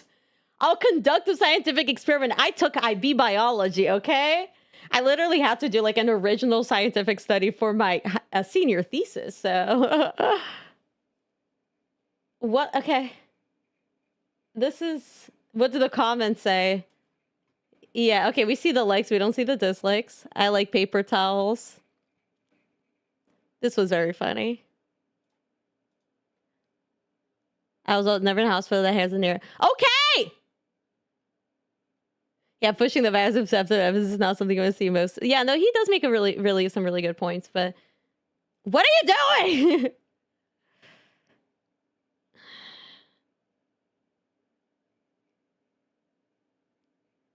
Okay. No, I mean, yeah, but I feel like they don't have like neither side is really making any conclusions. This is horrible. This is painful. This is so bad. Also, sorry guys, the chat is like very transparent. I need to fix it. I will do it at some point. I'll do it at some point. That video was brilliant. 1.1 million views and nothing. It was just a funny video. Which, I mean, not to hate. I'll subscribe. But also, I'm very mad. I'll subscribe, but I will dislike. You know what? You get some, I'll take some. Okay, let's finish the other video. This is inconclusive. I don't have time for this. I'm going to finish the other video, and then I'm going to find the solution. I'll post it to you guys, okay? Wait, oh, that was this. What video were we watching? Oh, it was this. Nation contacted. Okay, we were on the sugar. We were on the big sugar. Was harming their health. So in July 1965, the Sugar Research Foundation contacted a researcher at Harvard University. They asked him to write a study on the cause of heart disease. Wait, my best friend is actually like an actual journalist. He's the guy that I'm pitching. So I'm pitching like I'm doing this thing, a show where like I pitch a single friend to a crowd of like single people, and I'm trying to pitch him to try to find him a wife, and he's a journalist. So what a tangent. Yeah, that was a long tangent, but that was fun. And so he can help me conduct a journalistically sound research on this. He really can. I'll make him. I'll be like, hey, I'm trying to find you a wife. You owe me this. Help me research toilet paper or paper towels. Maybe toilet paper is a solution. Maybe that one has the least amount of bacteria. But there was a catch. The paper needed to downplay the dangers of sugar and shift the blame to fatty foods. The foundation paid the researcher tens of thousands of dollars. Back then, scientists didn't have to reveal who funded their work, so the public never knew about the deal. In 1967, the Harvard researcher published his paper. It said that cutting fat out of your diet was the best way to avoid heart disease. And because the study came from Harvard, people trusted it. Almost no one knew that the sugar industry paid for this study. Sugar executives were thrilled. One of them even wrote to the researcher, "Let me assure you, this is quite what we had in mind." Over time, the idea that fatty foods alone caused heart disease became widely accepted. A few years later, the US government released dietary guidelines. It told Americans to cut back on saturated fat, especially red meat. Many people followed that advice without cutting sugar. Many Americans switched to low-fat products. Food companies advertised low-fat yogurt, snacks, and dessert. Who would do it right? Hard to believe it's got less fat. Yeah, my mom pointed that out growing up. My mom be down these rabbit holes before they're revealed, I think. She's smarter than I think I gave her credit for. Sometimes she wouldn't buy the low-fat stuff because she was like, yeah, the low-fat stuff just has higher sugar. So she always makes sure, it's because in America, there's a big thing, like even medication when you buy at stores, it just tells you. It just tells you. People don't look at like the metrics. Like my mom was buying like low-fat milk and she was like, the low-fat milk has as much milk as the regular, like, this brand low fat has as much fat as this brand's like regular. People don't really read what they're buying. So my mom was always like aware of like, I'm not going to buy a low fat thing because it might be super high in sugars. But many of these low fat foods had extra sugar for flavor. There we go. People ended up consuming even more sugar than before. Over time, the health problems worsened. That confused a lot of doctors. Some scientists questioned the old research on fat and sugar, but there was still no proof that the study was manipulated. It took nearly 50 years for the truth to come out. In 2009, a researcher was studying the history of nutrition science. Her name was Kristen Kearns. While going through Harvard records, she found letters between Harvard researchers and the Sugar Research Foundation. The first folder that I pulled out opened up to a memo, the blue letterhead of the Sugar Association, and it had the word confidential. Those letters proved that the sugar industry funded the research and probably influenced the results. In September 2016, Kearns published what she found. It shocked the world. New this morning, Bay Area researchers are accusing the sugar industry of some unsavory behavior. Believe me, I've been reading this for the past couple of days, like, oh my God. What did you think? We shaped our notion of healthy diets for decades on this. Don't ever eat fat, sugar, no problem. By then, the researchers who wrote the paper were no longer alive, but the Sugar Research Foundation still existed. Wow, big conspiracy theory, they got killed by big fats. By a new name, the Sugar Association. When people confronted the group, it denied doing anything wrong. It admitted it funded the research, but insisted it didn't influence the results. Even so, it was too late to undo the damage. For decades, people ate foods packed with sugar, and many paid the price with their health. That was a lie that lasted 50 years, all because the sugar industry wanted to protect their profits. This next chapter is about a secret military operation so unbelievable, the government denied it ever happened. The weather control conspiracy. Ooh. Have you ever heard anyone say that the government can control the weather? It sounds like the kind of thing only Oh, paranoid yeah, I've actually heard about this one, but it was a failed experiment, right? people would believe. But that idea didn't come from nowhere. In the 1960s, the United States was fighting in Vietnam, but the war wasn't going well. One major problem was the Vietnamese Army's supply network. Their soldiers had secret roads running through the jungle. They used these routes to move food, weapons, and troops. As long as supply routes stayed open, it was much harder for the US to win. The US wanted to shut them down, but there were too many hidden roads to find and block. Then the military noticed something. Whenever heavy rain fell, the roads turned into mud. Trucks got stuck and people struggled to move through it. That made moving supplies much harder for Vietnamese forces. That gave the US an idea. If they could make it rain all the time, the enemy would have a much harder time moving supplies through the jungle. Controlling the weather sounded like science fiction, but What the the government hell? had a reason to believe it was possible. Years earlier, a chemist named Vincent Schaefer ran some weather experiments. Schaefer flew over New York and dropped 3 pounds of dry ice into a cloud. Within minutes, the cloud began producing snow. He called it cloud seeding, and it proved that humans might be able to influence the weather. During the Vietnam War, the military decided to try it. It was called Operation Popeye. The goal of Operation Popeye was to extend the monsoon season and create an inordinate amount of rainfall by seeding clouds. Air Force planes were loaded with canisters of silver iodide. The planes flew into storm clouds and released them. The silver iodide triggered more rainfall. The extra rain turned roads into mud. Some paths even flooded. Moving supplies became much harder for Vietnamese forces. The mission was a success. For 5 years, the US military kept doing it. They flew over 2,600 missions from a period of 1966 to 1972. And they kept the operation top secret. But secrets like that don't stay hidden forever. In March 1971, a reporter of the Washington Post exposed the operation. He revealed how the military was using the weather as a weapon of war. The public was shocked. Lawmakers were angry that they were never informed. The defense secretary was called. You know, there's like the like conspiracy, and like I know there's a problematic conspiracy. I'm not saying I endorse that conspiracy, okay? That like Jewish people control the weather. I wonder, like, obviously that is like a grand generalization, but it's like I wonder, has it been used since?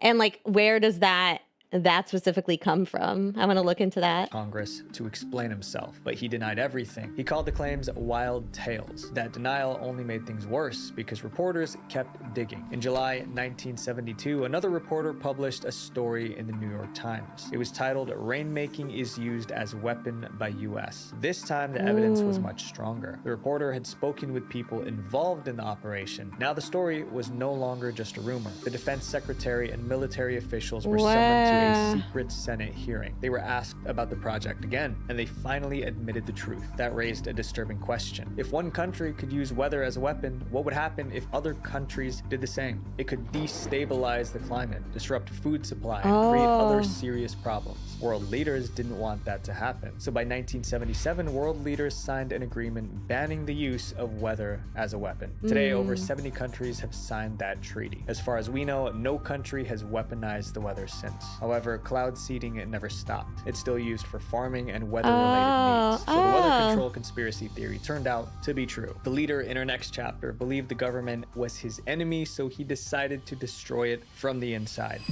The Scientology conspiracy. Wait, this is actually pretty cool. Also, it's like, I guess it's like a commonly known practice. This is so silly how things work. It's a commonly known practice for growing crops. And we're like, whoa, like we've made it into such a wild theory.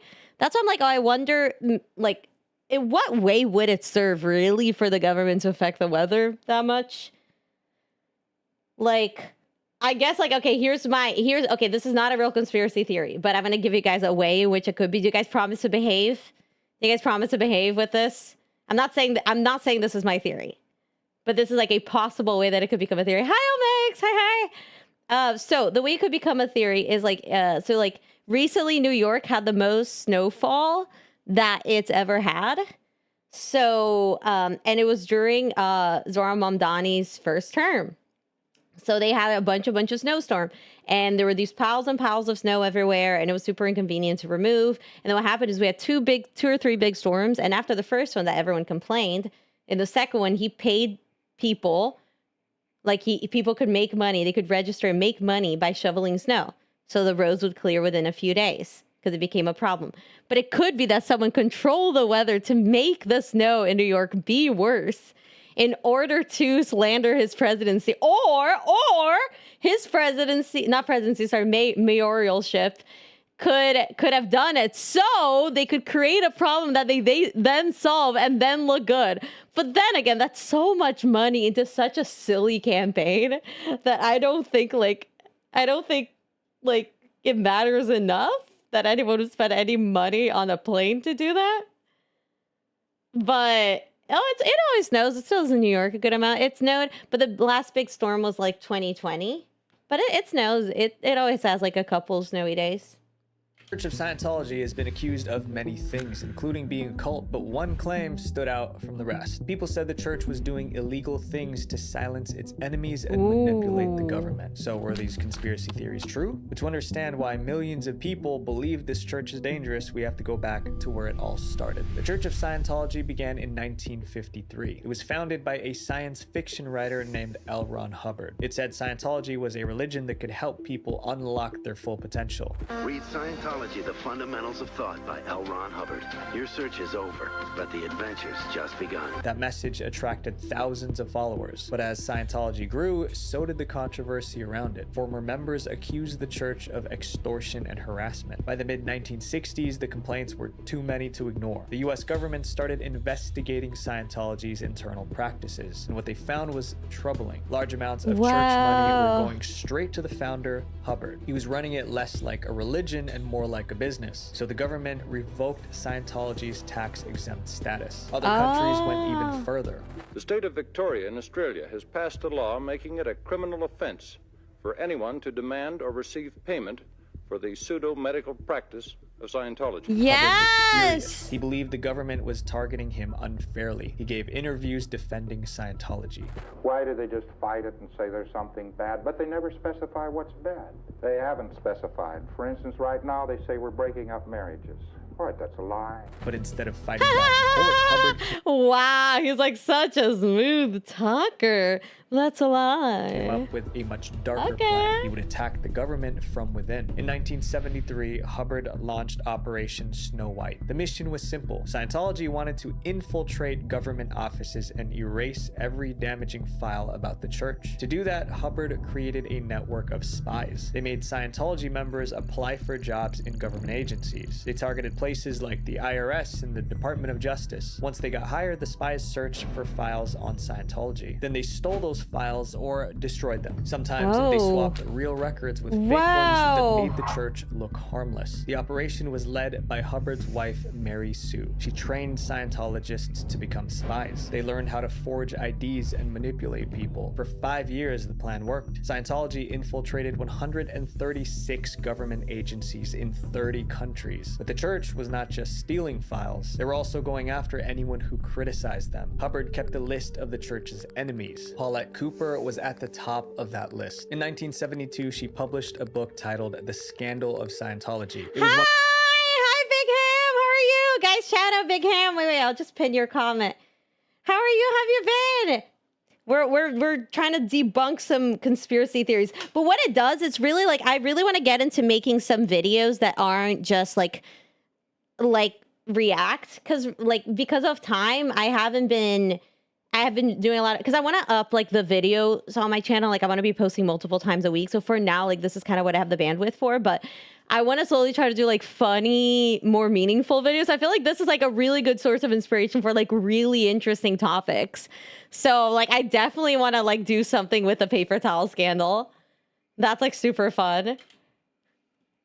one of the first books to openly criticize the church. Scientology church leaders hated her for it, so they decided to ruin her life. They sued me 19 times all over the world, put me through 50 days of depositions. They sent a lot of horrible anonymous smear letters about me. Then they decided to frame her for a crime. They stole my stationery.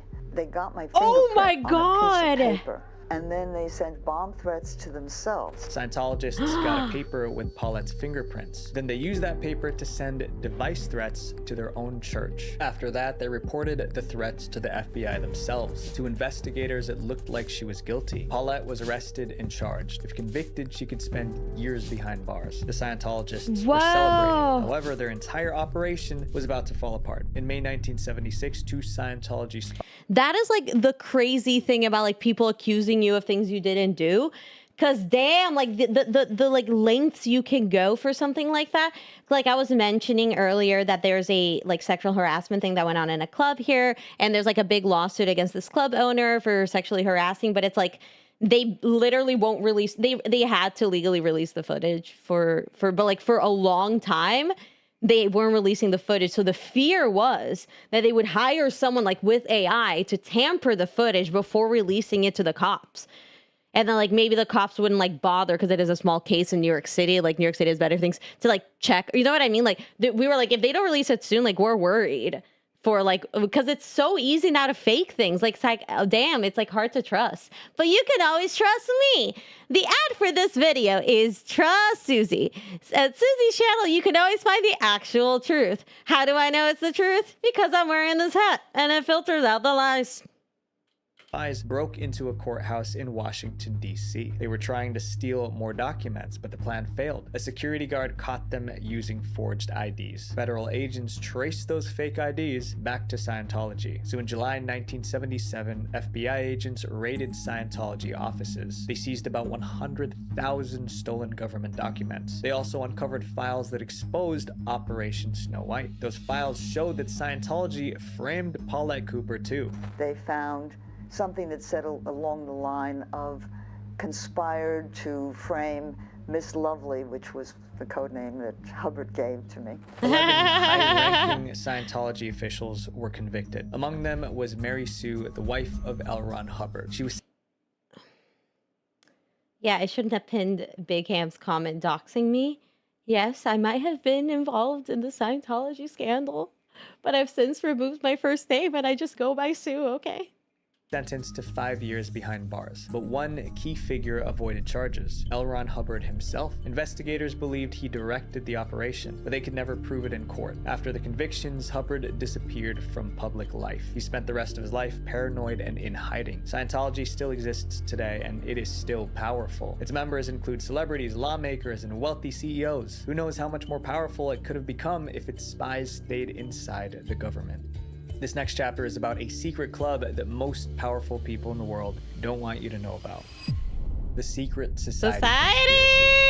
You've probably heard the theory that a secret group of rich and powerful men control the world, that they meet in private to decide wars, pick presidents, and shape major events. Most people brushed off this conspiracy theory as nonsense, but it turns out there's some truth to it. There's a forest exciting. men really do meet in secret. Those men are members of the Bohemian Club. The club was formed in 1870. Oh, another thing! See, this is so fun. I actually have like a history magazine about conspiracies I was reading recently. Oh my god, so fun! There were just a few dozen men talking about art, but over time the club began to change. Businessmen, lawyers, and politicians joined. Within a few decades, the Bohemian Club was no longer mainly about creativity. It was about power. In the 1890s, the club built a private camp deep in the California redwoods. They called it Bohemian Grove. Every summer, members traveled there for a 2-week retreat. As the years passed, the guest list became more impressive. Multiple US presidents attended, but as the Grove got more powerful, it also became more exclusive and secretive. You don't ask to join, they ask you. The whole thing is about excluding certain... Do you think they'll let me join if I get to like 100,000 YouTube subs? Guys, please. No, please, guys, for real. Call 100,000 of your friends right now. Right now. Do you think they'll let me? I'm very charming. I am very persuasive. I look younger than I am. Yesterday at a show, a woman thought that I was 18 years old. So I look almost like a minor, which is very attractive to them. I think they might. I think if I look like I have enough influence, I think they might let me in. And then I'll report everything back, but don't tell them that I'll do that, okay? I doubt they'll watch this video. They're probably really old and boomers. I don't think I think they would be so confused by the clown girl that they would just be like, oh, okay. People and other people get to go to this fancy retreat. No one was... I'd pretend like I'm AI. I'd be like, I'm a representative of the robots in here. Allowed to take photographs. Journalists were banned from entering. Members followed one strict rule. What happened at Bohemian Grove stayed at Bohemian Grove. Naturally, this made people suspicious. What were these powerful men doing in secret? For decades, no one on the outside really knew. Then one journalist managed to get in. In July 1989, a journalist named Philip Weiss got inside Bohemian Grove. He planned to sneak in, but when he got there, security was much lighter than he expected, so he pretended to be a guest and stayed for 7 days. Weiss saw celebrities, politicians, and business executives. He heard discussions. No, did this bitch take down my club? This Weiss, I was gonna join it. Of major issues. It all seemed impressive. What a bitch. But on the first night, things went from impressive to bizarre. After dark, men in dark robes walked in a slow procession. They carried a coffin. Then they placed it in front of the statue of an owl. The statue was 40 feet tall. Then they set the coffin on fire. The ceremony was called the cremation of care. Inside the coffin was a figure meant to represent the worries of everyday life. Burning it symbolized letting those worries go. When he got back to New York, Weiss wrote about what he saw. His article was published published in Spy magazine, and it caused a sensation. For the first time, the public got a glimpse inside Bohemian Grove. The idea that world leaders were performing rituals in the woods sounded unbelievable, but it was happening. Bohemian Grove still operates today. Every summer, members gather in the forest. Cameras are still banned, journalists aren't allowed to enter. And the same rule still applies. What happens at Bohemian Grove stays at Bohemian Grove. So was the conspiracy theory true? What we know for sure is that they really do meet at Bohemian Grove. What they discuss, however, remains a mystery. I think it's like where they learn about things like the Epstein Island. It's like, hey y'all, you want a vacation? Like I feel like that's where they learn about things like that, right? Deciding the fate of the world or just spending time with friends. Governments, corporations, powerful organizations, they all made the same I feel like they're not ruling the world, but I feel like they're definitely doing some pedo stuff. That the story reaching you would be the one they wanted you to hear. My friends, the most dangerous thing you can do is trust without question. Visual venture. Ooh, this is cool. This is cool. Another thing that I want to dive into.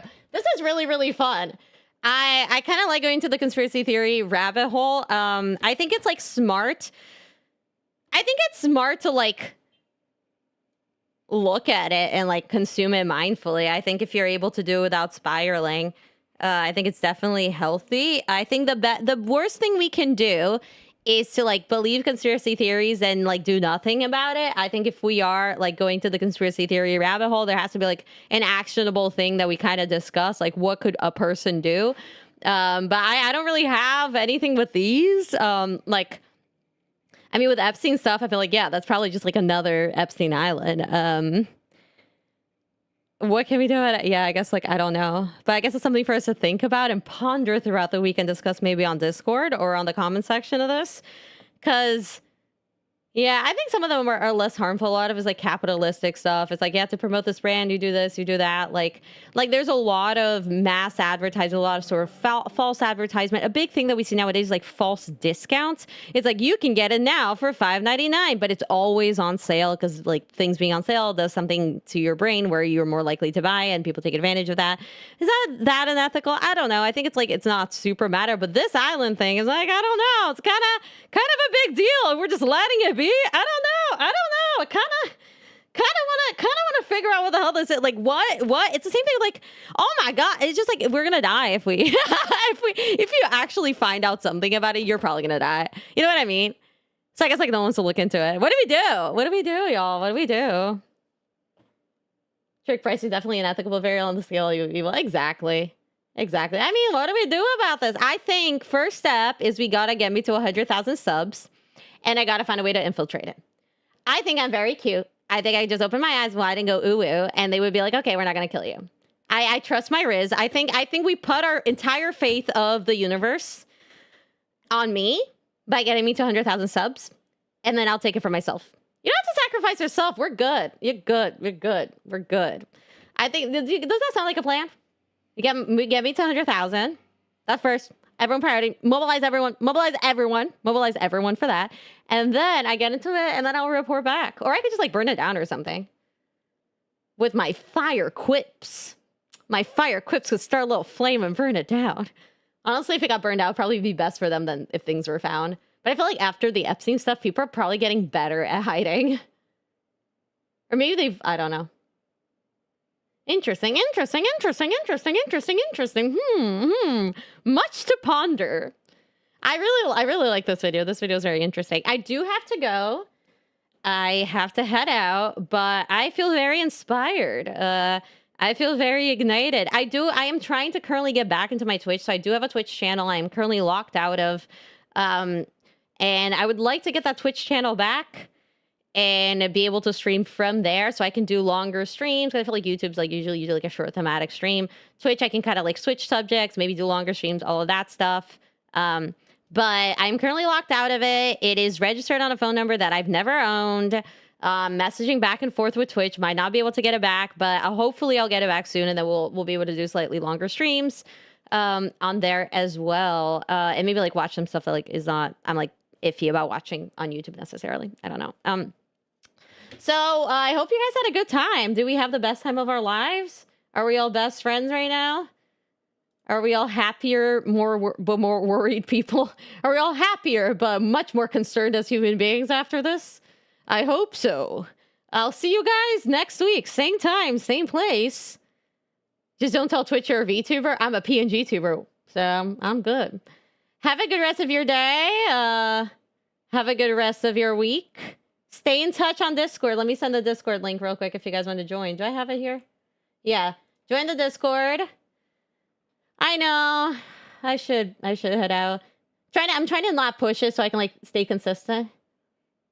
So I will see you guys soon. Next week I'll put out a poll for what we're streaming. We might, I don't know if like what other stuff you guys might want to do. If you want to help me write like a video like this, like we could just go down a deep rabbit hole of research. I think that could be fun. I think it could be fun to do a hand cam. I was thinking of making bracelets for all the honkies that come to my stand-up shows, so I can like give it to them, so I can like give them something. I just think it's cute to give them something, give you guys something. I could also, we could try a game. We could like, there's a glitch series I've never seen that we could just try to watch as much of it. I could try to figure out Smiling Friends. There's a lot to do. So I'll see you guys next week, and stay tuned for the community post and join the Discord so we can chat and all hang out and be best friends. Bye. And follow Big Ham. I'll do a verbal raid onto Big Ham's channel. Everyone click on Big Ham's channel. Oh, is Big Ham live? Actually, I can check. I could literally just check. But if Big Ham's not live, I will do a verbal raid onto her channel, so everyone can send her lots of love and kisses. And kisses. But consensual kisses. Only kisses if they're consensual. Be like, hey, can I kiss you? And then you can kiss. Okay? Let's see. How do I don't even remember how to do this anymore. Customization. Redirect. Big Ham. Maybe there's like a premiere on their channel that I can raid into. No. Okay, it'll be a verbal raid onto Big Ham's channel. Bye! Have a good rest of your day, guys! Mwah, mwah, mwah, mwah, mwah. See you guys here next week. Bye-bye!